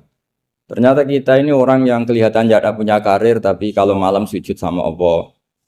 punya anak niat memperbanyak orang sujud, terus punya ibu yang sakit-sakitan kita rawat. Meskipun kita tidak jadi dosen, tidak jadi menteri, tapi indah Allah itu luar biasa karena berstatus ngerawat ibu, ngerawat anak, ngerawat istri. Nah Islam itu datang dengan jargon-jargon seperti itu. Sehingga Nabi kalau muji itu ada Uwais Al-Qarni, ini orang yang luar biasa. Ternyata dia itu punya ibu lumpuh yang kalau kemana-mana harus digendong. Ketika tetangga-tetangganya berhasil sowan Rasulullah itu Uwais Al-Qarni tidak bisa karena setiap ibunya dipamitin mau sowan ke Rasulullah itu sama ibunya nggak boleh.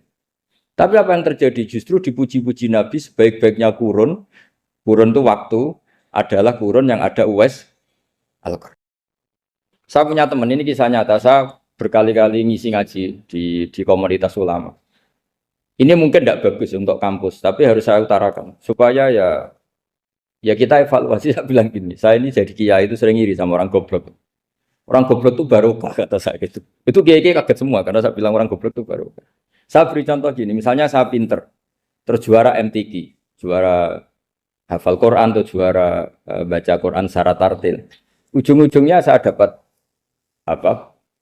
Hadiah umroh atau apalah, atau hadiah rumah atau apa. Pertanyaannya adalah mendapat.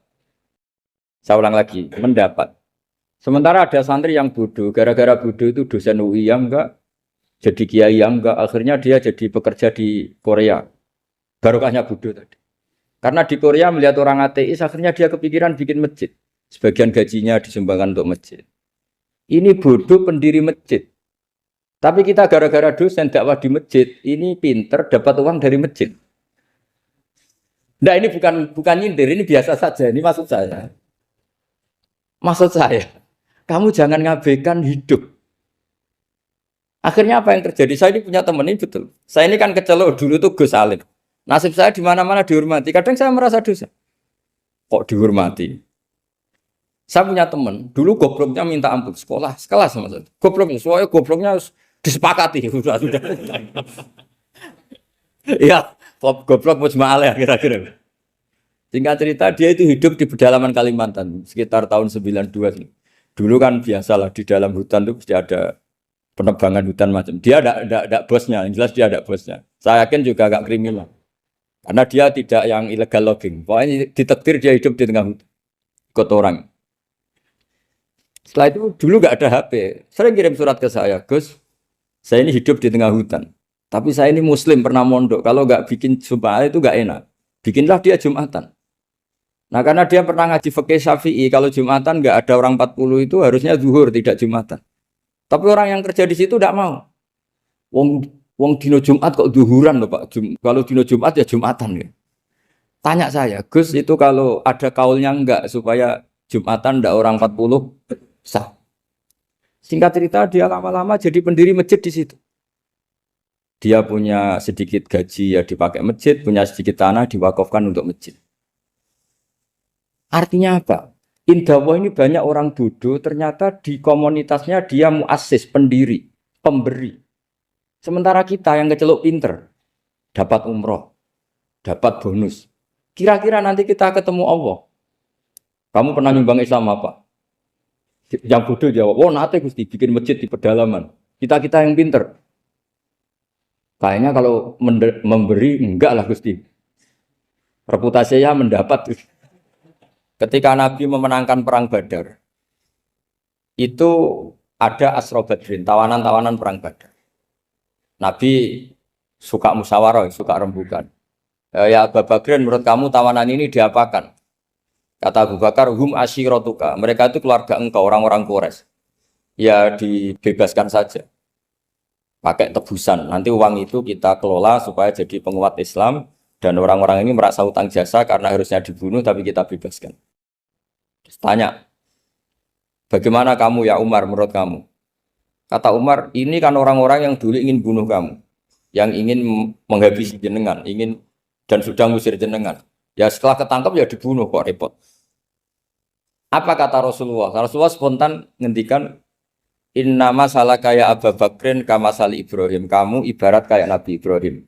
Izqala faman tabi'ani fa innahu minni wa man asani fa innakal ghafurur rahim. Jadi Nabi Ibrahim itu unik. Melihat umat itu sesyafakoh itu. Syafakoh itu banget sayangnya.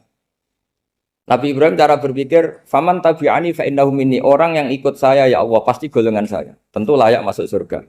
Waman asoni, orang yang mendurhakai saya, fa innaka ghafurur rahim. Engkau Maha Pengampun. Bukan yang mendurhakai langsung masuk neraka, enggak. Engkau Maha Pengampun. Wa masaluka ya Umar kama salin Nuh. Isqala rabbi la tadzar ala ardi minal kafirina dajjara. Umar, kamu mirip Nabi Nuh. Inginnya semua orang kafir dihabisin. Ya masyhur kan Nabi Nuh itu enggak ingin ada orang kafir sampai ada banjir tufan.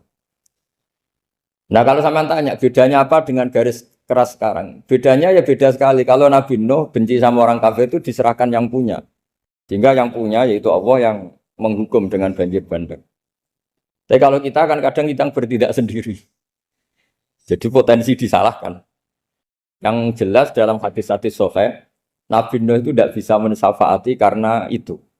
Ketika diminta syafaat, ini hadis sahih bukan ada di Bukhari, ada di Muslim. Karena biasanya kalau di kota itu ditanya ini sahih enggak? Untungnya yang tanya kadang enggak paham, ini alhamdulillahnya jadi wah repot. Nabi Nuh itu diantara sebabnya enggak bisa mensyafaati adalah pernah corong Jawa maksudno kaume. Kalau dalam bahasa Arab itu da'a li Zaidin berarti mendoakan positif, kalau da'a la Zaidin mendoakan negatif. Kalau orang Jawa itu ada doa, ada pasot. Nabi Nuh adalah orang yang pernah maksudkan kaumnya. Nah, saya cerita sedikit tentang Nabi Nuh dan Nabi Ibrahim. Nabi Ibrahim dianggap tadi cerminannya Abu Bakar, dianggap niru Ibrahim, cerminannya Umar, dianggap niru Nabi siapa? Nabi Nuh. Lalu kalau sampean tanya, bedanya gimana? Begini logikanya. Kita mengkaji secara akademik begini. Ada ulama besar, namanya Abdul Hasan Asyadzili, itu masyhur di Indonesia menjadi Thariqah Syadziliyah. Terus ada seorang muridnya minta gini, ya Abdul Hasan Asyadzili, tolong saya dikasih ijazah supaya saya tidak pernah maksiat di bumi ini. Karena saya takut sama Allah, kalau saya maksiat itu merasa tidak nyaman dengan Allah. Abdul Hasan Asyadzili ini malah marah besar. Atuhibbu alla tadhharu maghfiratu. Kalau kamu tidak pernah maksiat, berarti kamu suka maghfirahnya Allah Ta'ala itu tidak kelihatan. Karena tidak ada yang maksiat. Tapi bukan dukung kamu yang tidak. Ini cerita ilmiah. Tapi kalau Said Abdul Al-Haddad, itu kebalikannya. Ada orang fasik gitu, hidup berkeliaran, mengganggu masyarakat, ganggu ketertiban agama. Ada kiai atau siapa gitu mendoakan supaya tobat atau dikasih panjang umur supaya nanti bisa tobat. Itu beliau, Said Abdul Al-Haddad marah besar. Man da'a li fasikin bil baqa faqad ahabba ayu sawahu fi ardi. Orang yang mendoakan orang fasik hidup berarti dia suka Allah dimaksiati di buminya. Jadi akhirnya jadi kutub besar, yang satu Syadziliyah, yang satu Haddadi.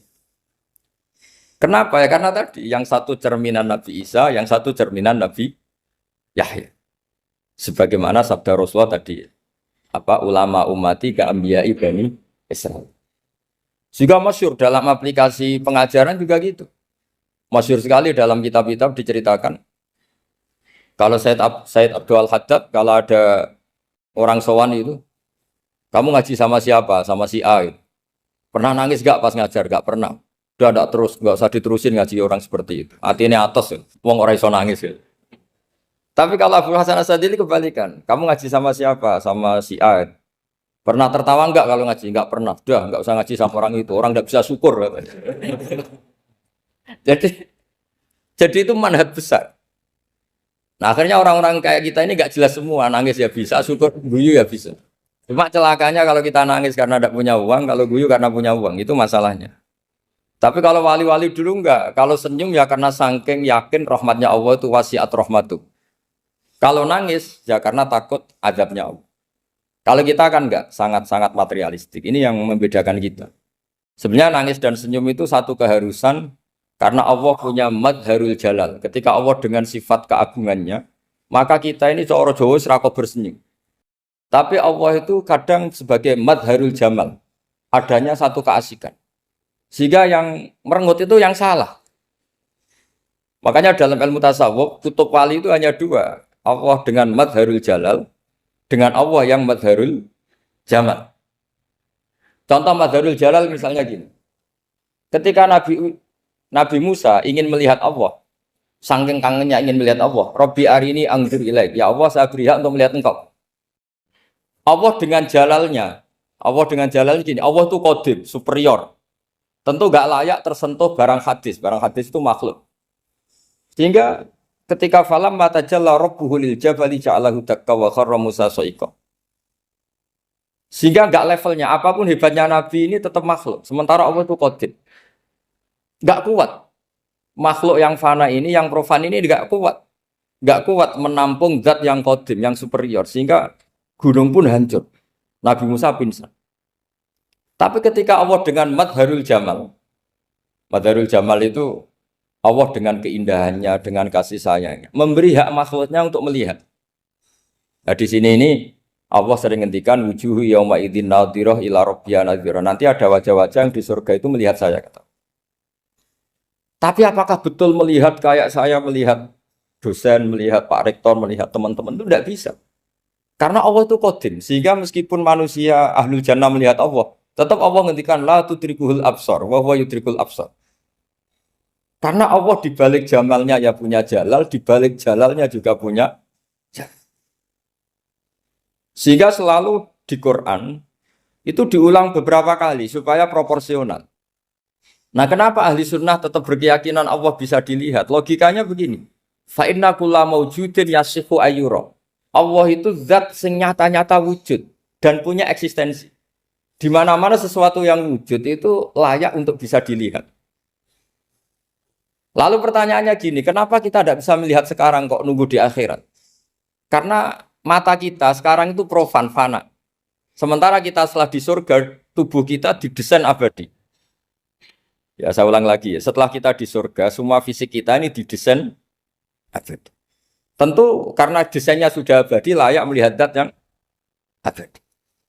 Tapi pertanyaannya, kenapa tidak bisa ikhatoh, tidak bisa melihat sampai faham, la tudrikul absar? Karena abadi kita itu diabadikan. Sebagaimana surga abadinya diabadikan. Neraka ya diabadikan. Sementara Allah abadi dengan dirinya sendiri. Yaitu Al-Qayyum. Atau dalam bahasa ngajinya Qiyamuhu binafs. Nah lalu pertanyaan. Makanya Mu'tazilah itu menentang betul. Kalau orang di surga bisa melihat Allah. Cara berpikir Mu'tazilah. Melihat itu artinya yang dilihat ada arahnya. Sementara Allah terbebas dari arah. Tapi kata ahli sunnah cara berpikir tidak seperti itu. Melihat itu pokoknya tahu. Nah, tahu karena mata itu karena kita ditakdir tahu itu karena mata. Sebetulnya yang menjadikan tahu itu tidak mata. Ya kalau tahu ya tahu saja, bukan harus pakai mata. Itu cara berpikir ahli sunnah wal jamaah. Jadi sabri ya bocoran. Kenapa mazhab ahli sunnah itu yang dipilih oleh banyak mayoritas di dunia, jumhur itu. Ahli sunnah itu dianggap pikirannya lebih orisinal. Misalnya ahli sunnah kalau ditanya, kenapa kamu melihat? Ya melihat saja. Kenapa kamu mendengar? Ya mendengar saja. Kesannya itu tidak rasional kayak orang yang nggak pinter itu. Tapi sebetulnya itu yang benar. Jadi cara berpikir ahli sunnah itu melihat itu menjadi tahu. Menjadi tahu itu bisa karena mendengar, bisa karena melihat, bisa karena dikasih tahu, bisa karena bersentuhan. Sebab itu di Quran itu ada ayat ala ya'lamu man khalaqa, bukankah zat yang menciptakan itu menjadi tahu. Sehingga kenapa Allah itu selalu tahu? Karena Allah yang menciptakan. Kalau kamu tahu karena mata, sekali itu jauh, maka kamu tidak melihat. Atau kamu sekarang buta, kamu tidak melihat. Atau tertutupi barang itu, maka kamu tidak melihat. Tapi kalau kamu tahu karena kamu menciptakan, maka akan melihat terus. Misalnya saya ini tukang batu. Saya ingat betul ketika saya bangun Monas, itu pulpen saya tak tanam di dalam Monas. Saya ingat betul kalau pulpen saya warnanya putih, tak tanam di Monas 2 meter dari pondasi. Setelah saya pulang ke Jogja ditanya, di dalam Monas ada apa? Ada pulpen.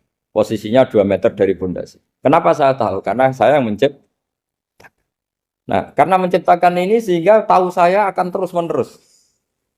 Tapi kalau tahu karena mata sekali barang itu tertutupi, nggak tahu. Misalnya saya tahu jenengan karena dekat sekali jenengan kemana-mana saya sudah tidak tahu. Tapi kalau saya menaruh sesuatu di tubuh Anda, sehingga kamu kemana-mana tetap tahu bahwa barang itu ada di tubuh. Nanti kalau ada yang protes, tapi bisa saja Gus barang itu dicuri orang kemudian Anda tidak tahu. Yang menjadi tidak tahu karena saya sudah tidak menciptakan suasana itu. Selagi saya yang menciptakan, maka akan tahu terus. Nah, tapi karena Allah ini menciptakan semua yang ada di bumi, maka Allah tahu terus. Jika Allah tahu cara bikin kuman, terus tahu bahwa manusia itu punya kuman, kumannya punya organ, organnya juga punya kuman. Mesti gak kebayang.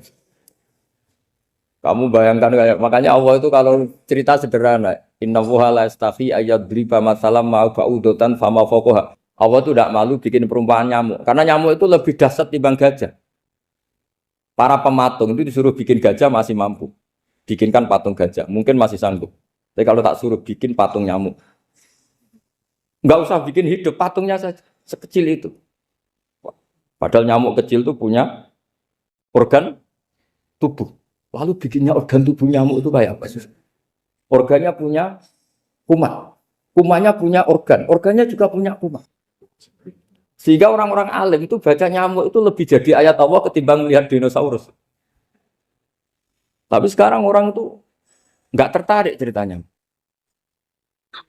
Jadi beda perasaannya orang alim sama orang awam. Kalau orang awam tuh melihat mukjizat kan yang dasar-dasar kayak dinosaurus, gajah, wow gitu.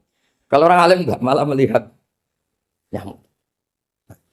Kealiman seperti itu terjaga di umatnya Muhammad, di umatnya Rasulullah Muhammad SAW. Karena ketika umat ini nggak ditunggui para nabi, itu Allah menjamin Muhammad, ulama umatmu nanti punya kemampuan seperti nabi. Tentu tidak dalam keutamaan ya, keutamaan tentu nggak sekelas sama nabi. Kenapa itu terjadi? Karena tadi para nabi ini mewakili sekian. Kalau kita sangat mencintai Indonesia, maka kita akan tegas siapapun yang ingin menghancurkan Indonesia. Itu kira-kira cerminan Nabi Nuh. Kalau kita sangat mencintai Allah, maka kita akan benci sebenci-bencinya sama orang yang mendurhakai Allah. Tapi masalahnya, Allah yang kita cintai itu memaklumatkan diri kalau bersifat ghafur, pengampun. Sehingga kalau kita terlalu kasar, ini kan yang kita cintai bersifat ghafur kok kita kasar. Di sini Nabi Ibrahim. Beliau sangat mantel sekali sama yang durhaka sama Allah. Tapi mau mantel gimana? Zat yang mengajarkan itu bersifat ghafur. Maka kita mau tidak mau. Makanya ada riwayat mengatakan takhallaku bi akhlaqillah. Kamu bertata krama kayak akhlaknya Allah. Akhirnya ya sudah. Kita mau apa coba? Kira-kira kalau kamu mencintai seseorang, itu potensinya kan dua. Protektif. Ada telepon itu dari siapa? Cewek atau cowok, protektif. Itu bukti cinta apa bukti suudon kan tidak tahu. Tapi misalnya kamu cinta perempuan terus WA-an sama lelaki nggak apa-apa, jalan sama lelaki nggak apa-apa, sama masa lalunya pacarnya juga nggak apa-apa. Itu cinta apa pembiaran? Kan sama-sama nggak jelas. Nah kira-kira mencintai Allah itu kira-kira analoginya seperti itu. Kalau yang satu protektif, Allah harus zat satu-satunya yang disembah. Nggak boleh didurhakai, nggak boleh dikhianati kok. Sehingga ini sangat keras sekali. Nah, ini Nabi Nuh. Di sini ada Nabi Ibrahim. Karena orang yang zat yang kita cintai bersifat ghafur. Jika kalau kita terlalu tegas beda dengan sifatnya Allah yang bersifat ghafur. Nah umatnya Nabi seperti itu mulai dulu. Ada yang moderat, ada yang keras, ada yang setengah keras, setengah moderat. Ada yang ngambil sikap, oh urip mangan turu, ngenteni mati. Itu lebih baik itu timbang punya ijtihad tapi gak jelas mendingan. Itu ada riwayatnya, suatu saat ibadah akhir umatku terbaik adalah tidur. Maksudnya tidur itu gak ngambil sikap, masyhur itu. Saya beri riwayat yang ada di Bukhari Muslim. Satakunu fitanun, al-qa'id fiha khairun nal-qa'im, wal-qa'in fiha khairun nal-masi, wal-masi fiha khairun nas-sa'i. Nanti di akhir zaman itu banyak fitnah. Kata Rasulullah, yang duduk lebih baik ketimbang yang berdiri. Yang berdiri lebih baik ketimbang yang jalan. Yang jalan biasa lebih baik ketimbang yang jalan bergegas. Man tasyarrafa laha tastasrifu. Fitnah itu adalah siapa yang terlibat maka akan semakin parah. Jika semenjak itu ulama berpikir nanti di akhir zaman kalau ada fitnah, itu sebaiknya orang ngambil sikap sepasif-pasifnya. Secuek-cueknya. Jadi semua syurahul hadis sepakat makna hadis ini apa? Orang disuruh sikap secuek-cuek. Misalnya pilihan presiden, contoh kecil pilihan presiden. Mungkin para intelektual nggak merasa, tapi kalau ulama itu cara berpikir beda. Pilihan presiden, kamu fanatik milih A, yang satu fanatik milih B. Ya presiden atau bupati atau gubernur. Terus yang satu bilang gini, wah kalau nggak di presiden A, nggak di bupati A, nggak di gubernur A, negara ini rusak. Mungkin betul dari segi jejak rekamnya A ini bagus. Tapi pertanyaannya secara tauhid, bagaimana Anda menggantungkan kesejahteraan sama makhluk? Kamu nggak pernah terusik begitu kan para intelektual? Itu kan melukai. Bagaimana mungkin Anda menggantungkan kesejahteraan dengan seorang makhluk? Wah, kalau di presiden A pasti Indonesia makmur, kalau bupati A pasti Sleman makmur, pasti Bantul makmur. Bagaimana mungkin makhluk yang sedang soleh kamu pastikan selalu soleh? Wong dia makhluk bisa berubah. Sementara yang B misalnya fasik, wah kalau dipimpin B pasti rusak negara. Bagaimana kamu pastikan B yang fasik selalu fasik? Dia saja dia husnul khotimah. Yang fasik pas mimpin jadi soleh, yang soleh pas mimpin jadi fasik. Akhirnya ulama karena tahu sifat manusia itu baru badan kendali di tangan Allah. Sikapnya nggak jelas. Saya ini termasuk orang yang terkenal nggak jelas. Karena kalau ditanya, Gus sampai milih presiden mana, bakti mana? Sanut pangeran sing dadi aku loyalin. Wah, anut pangeran yo kacau. Wah, luwih kacau menan anut pangeran kata saya. Ini kan sudah tidak sambung karena pikirannya ulama. Memang nggak beda, cara berpikir ulama itu beda. Bahkan bapak saya itu kalau didik saya itu begini. Kalau meseli saya atau ngirim saya dulu itu kan pakai mesel. Ini uang kamu 500.000 untuk kamu. Mesti ditambahi 100.000 ini untuk buat jajan sama teman-teman. Mesti ada uang pokok, ada uang sodako. Dulu saya sering tanya, kenapa bapak sangat menghormati teman-teman saya? Kata bapak, kue mondok, aku raiso nyukupi, sing iso nyukupi ya konco-konco. Ternyata betul, rata-rata anak kuliah atau anak mondok, uang pribadinya kan 8 hari dari dikirim sudah habis. Berarti kan masih 22 hari kok bisa hidup itu kan barokahnya teman-teman itu. Malah yang agak beling itu 1 hari sudah habis, berarti ada 29 yang bergantung sana sini. Sehingga Nabi dulu cara ngendikan itu unik. Kata Nabi, da'un nasa yarzuqu wahu ba'duhum ba'duh. Menusau barnawa, engko saling memberi rezeki. Ketika ada collab, Medina itu pernah collab, terus sekarang pernah defisit. Beberapa pakar ekonomi datang ke Rasulullah, ya Rasulullah, sa'ir, tolong dikasih harga standar. Tapi apa jawabannya Nabi? La tusairu fa inna Allaha wal musair. Kamu jangan kasih harga, Allah sendiri yang menentukan harga itu.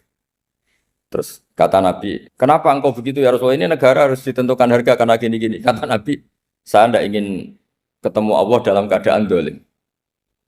Tapi ini tentu di teori ilmu modern ini masalah. Tapi menurut orang modern. Tapi kalau menurut ilmu hakikat itu nggak akan masalah. Misalnya, kenapa Nabi tidak menentukan harga dalam keadaan negara seperti itu? Jawabannya pakar-pakar hakikat. Ya saya ulang lagi pakar-pakar hakikat. Begini, misalnya ada orang menimbun supaya nanti harganya mahal. Terus ditimbun terus sampai nunggu harganya mahal. Lama-lama dia sadar kalau timbunannya nggak ada gunanya karena ternyata orang nggak beli. Nah, ketika orang tidak punya kemampuan beli, yang menimbun juga tidak punya uang. Nah, tapi kalau sampean tanya, tapi Gus nak tuku barang pokok kan kita mati karena kehabisan stok. Itu masalah tauhid Anda. Bagaimana mungkin kamu bayangkan seorang makhluk tidak bisa hidup atau nggak dapat rezeki? Nabi itu orang yang sampai ke derajat hakikat dari tidak pernah bayangkan gitu. Salah sampean jadi orang yang tauhidnya masalah. Sehingga terus bayangkan, wah kalau negara ini kayak, wah kita makan apa? Kalau negara nggak stabil, wah kita gimana? Itu tidak bisa seperti itu. Dulu ketika kita dijajah Belanda, itu kiai-kiai kita, Mbah Hasyim Asy'ari, Mbah Ahmad Dahlan, mondoknya di Mekah. Sampai alim alama, 2 beliau, Mbah Hasyim sama Mbah Ahmad Dahlan itu ngajinya sama-sama Syekh Khotib Minangkabau. Cuma Mbah Hasyim lebih menekuni ke Syekh Mahfud Termas, yang satu menekuni Syekh Khotib Minangkabau. Jadi 2 beliau itu ngaji di guru yang sama. Mbah saya, buyut saya itu ya sudah mondok Mekah. Zaman dijajah Belanda. Sekarang kita agak dijajah, agak mondok di sana. Buyut saya itu zaman itu sudah haji. Buyut kelima saya. Itu dulu kalau ingin cari tempat yang teduh, itu masuk ke gua. Itu masuk gua itu hanya kepalanya saja. Kakinya masih di luar. Karena gua di Arab tidak seperti gua di sini. Kalau gua di sini kan orang bisa masuk semua. Kalau gua Arab kan hanya celah-celah batu-batu besar.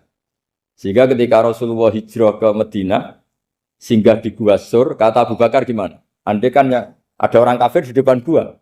Kata Abu Bakar gimana? Andai kan mereka melihat kakinya, pasti melihat kita. Karena gua di sana itu satu tubuh tidak bisa masuk Penuh kalau gua di sini kan ada yang mobil saja bisa masuk. Nah itu bahasa ya kalau mau istirahat itu masuk gua, separuh badan di dalam gua, separuhnya masih di. Nah sekarang terus kita bilang, wah kalau kita negara tidak stabil, kita haji kemana dulu sama dijajah Belanda kita. Jadi yang berusaha terangkan di antara sifat dasar orang-orang baik adalah di mana saja, kapan saja itu memberi manfaat. Termasuk tentu saat paling sulit. Jadi Nabi Isa menceritakan dirinya itu wa ja'alani mubarakan nama kuntu, saya ditakdir Allah berada di mana saja memberi berkah, memberi kemanfaatan bagi orang lain. Ada beberapa cerita tentang Nabi Isa, jadi perlu diketahui ada 3 nabi yang seperiode, satu Ibrahim dan Nabi Lut. Ibrahim itu sama Nabi Lut itu pernah paman.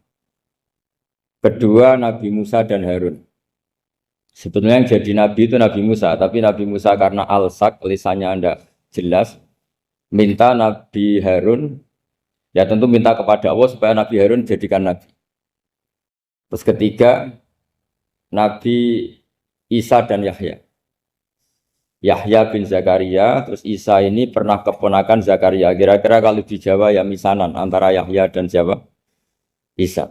Jadi ada 3 nabi yang seperiode. Tapi yang paling berkompeten, yang sederajat kira-kira seperti itu hanya Isa dan Yahya. Karena Nabi Lut dan Nabi Ibrahim itu beda level. Karena Lut ini pernah keponakan, jadi hubungannya kira-kira yang murid dan guru. Terus Musa dan Harun itu juga nggak level, karena Nabi Harun ini jadinya Nabi itu atas permohonan Nabi Musa. Sehingga meskipun Harun itu kakaknya, tapi nggak berani bantah. Jadi Nabi Musa itu dalam cerita, beliau itu alsak. Alsak itu lesannya agak kedal.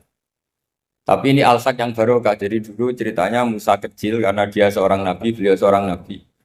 Itu kalau melihat Fir'aun itu mangkelnya bukan main. Padahal kecilnya dirawat Fir'aun. Singkat cerita mulai kecil sudah usil. Kalau melihat Fir'aun itu ya jenggotnya dipakai mainan. Pokoknya nakal. Lama-lama Fir'aun curiga, dasar orang Israel. Nabi Musa ini turunan Israel. Lama-lama Fir'aun itu yakin kalau itu sengaja. Akhirnya Fir'aun mau membunuh Musa. Terus kata istrinya Fir'aun, Musa itu masih anak kecil. Jadi seperti itu ya bawaan anak kecil, bukan bawaan kebencian terhadap orang Kipti, orang Mesir. Kalau dalam bahasa kitab kuno Mesir itu Egypt Al-Kipti, makanya disebut Maria Al-Kiptiyah. Kalau orang sekarang bilang Egypt itu bahasa kunonya Mesir itu Al-Kiptiyah. Nah, memang secara bahasa Arab Mesir itu nggak mungkin, bahasa Arabnya Mesir itu nggak mungkin karena Misro itu maknanya kota. Jadi kalau kamu bilang kamu kemana, ke Misro, ke kota, lah kota mana? Ya kota Mesir, itu bisa debat kusir. Jadi ya kayak kita lah, kita sekolah di mana? Di madrasah. Madrasah terjemahnya apa? Sekolah. Nah, kemudian oleh istrinya Fir'aun ya gini saja, buktikan kalau Musa itu masih anak kecil. Masyhur itu dalam cerita dikasih bara api sama apel. Sebenarnya Musa kecil ini sudah pinter mau milih apel. Sama malaikat Jibril diarahkan tangannya itu ngambil apa? Bara api terus dikunyah. Itu yang menyebabkan lisannya Musa itu alsak, agak pelat. Nah ketika jadi Rasul itu akan repot karena nanti harus pakai penerjemah. Jadi seorang Rasul tapi lisannya tidak apa? Cakap. Akhirnya Nabi Musa realistis ngendikan ketika diutus wa akhi Harun wa afsahu minni lisanan fa arsilhu ma yarid ay yusaddiquni inni akhafu ay yukadzibun. Ya Allah, saudara saya Harun itu lisannya lebih fasih. Tolong jadikan dia Rasul sebagai penguat saya. Akhirnya Allah mengabulkan doanya Nabi Musa, kemudian Harun dijadikan sebagai apa? Rasul. Sehingga meskipun satu angkatan, Harun dan Musa ini enggak level. Artinya enggak level itu ya Harun yang takut Musa. Terus ketiga ini Nabi Yahya dan Nabi Isa. Ini umurnya ya seangkatan, kecerdasannya, jadi nabinya sama-sama mulai kecil. Kita tahu Nabi Yahya termasuk yang diberi khitab Allah, ya Yahya khudil kitab bi quwwah wa atainahu hukma Sobia, Yahya berpeganglah kitab secara kuat dan dia saya kasih kenabian ketika kecil. Sama dengan Nabi Isa yang disebut wa yukallimun nasa fil mahdi wa kahla. Sehingga karena selevel dua nabi ini menjadi figur besar dalam manhaj, dalam metode dakwah. Dua karena masih misanan tadi, kalau Jawa kira-kira mirip misanan. Dua nabi ini kalau memilih satu kampung, itu kalau Nabi Yahya itu milih kalau singgah di satu kampung, Nabi Yahya mesti tanya, orang sini yang paling soleh siapa, yang paling baik siapa. Ya terus singgah atau nginap di rumahnya orang baik tadi. Tapi kalau Nabi Isa enggak, orang sini yang nakal siapa, yang paling beling siapa. Terus Nabi Isa singgah di situ. Akhirnya ada pertanyaan dari Nabi Yahya, lima tanzilu ala syirarin nas. Kenapa kamu selalu singgah di orang-orang nakal? Syiror itu orang-orang nakal. Masyhur itu Nabi Isa menjawab, ana tabibun udawil mardo. Di mana-mana Nabi itu ibarat seorang dokter, kerjaannya tentu menyembuhkan orang-orang yang apa? Sakit. Jadi dua nabi ini sering berdebat, tentu debat yang baik, dan itu menjadi cara Jawa itu punjeri ilmu. Jadi manhaj ilmu besar antara Yahya dan Isa. Begitu juga Nabi Yahya itu kelihatan agak rileks, panik, saking takutnya sama Allah. Kalau Nabi Isa itu rileks, pokoknya kumpul orang-orang nakal itu ya rileks. Akhirnya ada dua pertanyaan sekaligus nanti jadi dua manhaj. Kenapa kamu sering sering kalau bahasa Arab itu abasa ya. Terus yang Nabi Yahya balik bertanya, kenapa kamu sering senyum, sering tertawa? Kenapa memangnya terus? Ka'annaka ta'manu mimakrillah. Kamu sering senyum kayak kami sudah terbebas dari azab Allah, dari ditegur Allah, seakan-akan kamu orang paling benar yang nggak akan salah. Nabi Isa balik tanya, sama kamu sering masam, sering meru, ka'annaka taqnatu min rahmatillah, seakan-akan kamu putus asa dari rahmatnya Allah. Sehingga kemudian itu jadi manhaj besar. Kalau terlalu senyum, ya dianggap orang yang kayak nggak punya perasaan dosa. Tapi kalau terlalu masam, terlalu merenggut, seakan-akan rahmat Allah itu terbatas. Sehingga seakan-akan Allah itu rahmatnya nggak cukup lah untuk mengelola manusia ini. Sehingga itu jadi metode besar yang masyhur itu dalam sebuah hadis Nabi ngendikan, ulama ummati ka anbiya Bani Israil. Ulama umatku itu kapasitasnya atau fungsinya atau manfaatnya setingkat nabi-nabi Bani Israil. Karena ketika umat ini nggak ditunggui para nabi setelah Rasulullah SAW, itu yang nunggui hanya ulama. Tapi ulama ini sudah cukup mewakili para nabi Bani Israil. Dan banyak syurahul hadis, para menyarah hadis mensarahkan, Nabi tidak ngendikan ulama ummati kamisli seperti saya, tapi ka'ambiyai Bani Israil, bagaimana nabi-nabi Bani Israil. Nabi Bani Israil itu macam-macam. Termasuk ada yang tidak nikah, yaitu yang bernama Yahya dan Isa. Delala umatnya Nabi itu ada orang alim alamah yang ilmunya melegenda, yaitu namanya Imam Nawawi. Itu tidak nikah. Sampai kabudut. Meskipun dalam ajaran syariatnya Nabi, an-nikah sunnati, tapi selalu ada orang yang ditakdir tidak nikah. Karena masyhul, karena sibuk ngurus ilmu. Bukan karena tidak laku, yang jelas itu bukan karena tidak laku. Imam Nawawi itu ganteng, orangnya ya normal. Tapi karena sibuk nulis, beliau sampai kabudut itu tidak nikah. Imam Sibawayh itu suka sekali sama ilmu, menjadi istri utamanya ya ilmu. Dia ganteng, Sibawayh itu maknanya tuh apel, dia ganteng sekali, sampai banyak cewek yang senang. Akhirnya dia nikah. Saya nggak pernah dikumpulin. Dia belajar terus. Ketika beliau ke pasar, dulu nggak ada supermarket, beli kertas, kitabnya dibakar semua sama istri. Dikira istrinya terus mencintai dia, malah diceraikan. Itu siapa Imam Sibawayh. Terus ada umatnya Nabi yang paling unik di dunia. Mungkin Pak dosen, saya kiai pun nggak bisa nih. Ada orang tuh ganteng sekali, istrinya cantik sekali. Itu tahu-tahu sudah 10 tahun tidak pernah hubungan suami istri. Karena ketika si suami itu tahu istrinya cantik, itu langsung sholat sujud syukur, sholat terus. Saking senengnya punya istri cantik. Yang istrinya cantik juga solihah, tahu suaminya ganteng ya terus sholat terus juga. Itu sampai berhari sampai bertahun-tahun. Terus ketika ketemu cocokan, dek kita sudah nikah berapa? Terus dilihat kayaknya sudah 10 tahun tapi tidak pernah hubungan. Oh itu nggak kebayang itu. Ganteng sama cantik. Kalau jelek sama jelek itu mungkin. Yang satu bilang naudzubillah, satu itu kan nunggu rafa saja. Ini nggak ganteng sama cantik. Nah, kenapa kualitas ulamanya Rasulullah itu bisa seperti Nabi Bani Israel? Karena agama ini, umat ini sudah ada ditunggui para nabi. Sehingga mau tidak mau kualitas ulama, alhamdulillah barokahnya Nabi itu berkualitas kayak nabinya Bani Israel. Soal kebahagiaan, nenek moyang pulau jenengan tuh anaknya banyak. Dijajah Belanda, jajah Jepang, ya nyatanya anaknya banyak-banyak. Itu kira-kira bahagia apa enggak? Nah, artinya gini, ya tentu kita tidak ingin dijajah itu tentu ya. Tapi kita ini selalu latah. Wah kalau ekonomi jatuh kita makan apa? Kalau kita dijajah kita tidak perlu seperti itu. Rahmatnya Allah Ta'ala itu akan adrokatna. Rahmatnya Allah Ta'ala akan menemukan kita. Apapun kondisi kita, apapun keadaan kita. Ini cara berpikir tauhid. Sehingga Nabi itu tidak pernah bayangkan umatku narata tunggoni piye, ditunggoni Allah. Sehingga masyhur dalam hadis-hadis sahih, la tazalu ta'ifatun min ummati dzahirina 'alal haq la yadurruhum man khadalahum wala man khalafahum wala man nawa'ahum. Selalu di umatku ada kelompok-kelompok yang selalu membela kebenaran dan tidak akan terkalahkan oleh kesesatan di akhir zaman. Kenapa? Cara berpikir orang tauhid itu sederhana begini. Allah menamakan dirinya Al-Hadi, penunjuk jalan. Dan sifat Allah pasti nafidah karena Allah tidak terkalahkan. Sama seperti Allah menyifati dirinya Ar-Razzaq, Ar-Razik yang memberi rizki.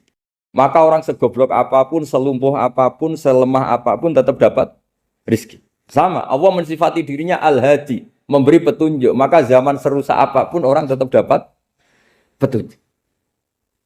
Sehingga kita tidak perlu khawatir, wah nanti zaman kalau sudah rusak nasib Islam gimana? Ya coba sekarang, nasib Islam gimana? Ya baik-baik saja. Dulu ditunggoni wali songo ya banyak orang Islam. Sekarang nggak usah wali songo. Ditunggui dosen-dosen yang ngajar aja tunggu digaji. Kiai pidato ya ada yang beri salam template. Itu kalau nuruti definisi ikhlas itu tidak ada yang masuk. Tapi meskipun demikian agama juga jalan. Kenapa agama ini jalan? Karena Allah Al-Hadi, penunjuk jalan. Ketika Allah mensifati dirinya penunjuk jalan dan sifatnya Allah pasti nafidah, pasti terjadi. Karena Allah tidak pernah gagal. Sehingga agama ini akan ada terus sampai akhir zaman. Coba Amerika kayak apa? Islamofobia. Di Amerika tambah lama tambah banyak Islam. Eropa juga gitu. Australia juga gitu. Anda kan nuruti teori sosial. Sudah dunia sudah materialistik kayak gini. Orang dohirnya itu akan meninggalkan agama. Nyatanya tidak juga. Saya pernah di Korea seminggu. Itu di negara ateis. Itu TKI ke sana tuh nyari uang. Ternyata ya kepikiran bikin masjid, bikin komunitas Islam. Coba siapa yang menggerakkan hati itu? Hanya Allah Subhanahu wa Ta'ala. Ya, jadi cara berpikir tauhid saya ulang lagi, saya mohon sekali di pengajian ini saya cerita wajah alani mubarakan aina kuntu. Jadi cara berpikir sekian nabi, terus kita punya karakter tertentu, kita milih nabi ini itu sah. Karena ulama ummati ka'ambiyai Bani Israel. Ulama umatku itu ibarat kayak nabi Bani Israel. Jadi ada yang milih tadi, seperti Nabi Isa fokusnya ngurusi orang-orang nakal. Itu juga bagus karena di mana-mana nabi itu seperti dokter. Tapi Nabi Yahya hanya berkawan sama orang-orang soleh. Kita tahu berkawan orang fasik itu resiko ketularan. Iman pas-pasan wae kancana nang fasik kan taqabbalallahu minna minkum gitu. Wong kamu sendiri tidak sehat-sehat amat berteman orang penyakitan kan bahaya. Tapi kalau kamu sebagai dokter kok hanya berteman orang sehat lalu kamu apa? Penelitiannya gimana? Masa saya dokter spesialis pernah penelitian semua orang sehat saya pernah saya teliti. Itu dokter aneh apa enggak? Saya dokter spesialis TBC, spesialis paru-paru. Yang kamu teliti siapa? Semua orang sehat. Pernah meneliti yang sakit? Tidak pernah. Kan ya jadi dokter aneh. Tapi misalnya terus kamu sendiri terus berteman orang penyakitan terus kan ya rawan tertular.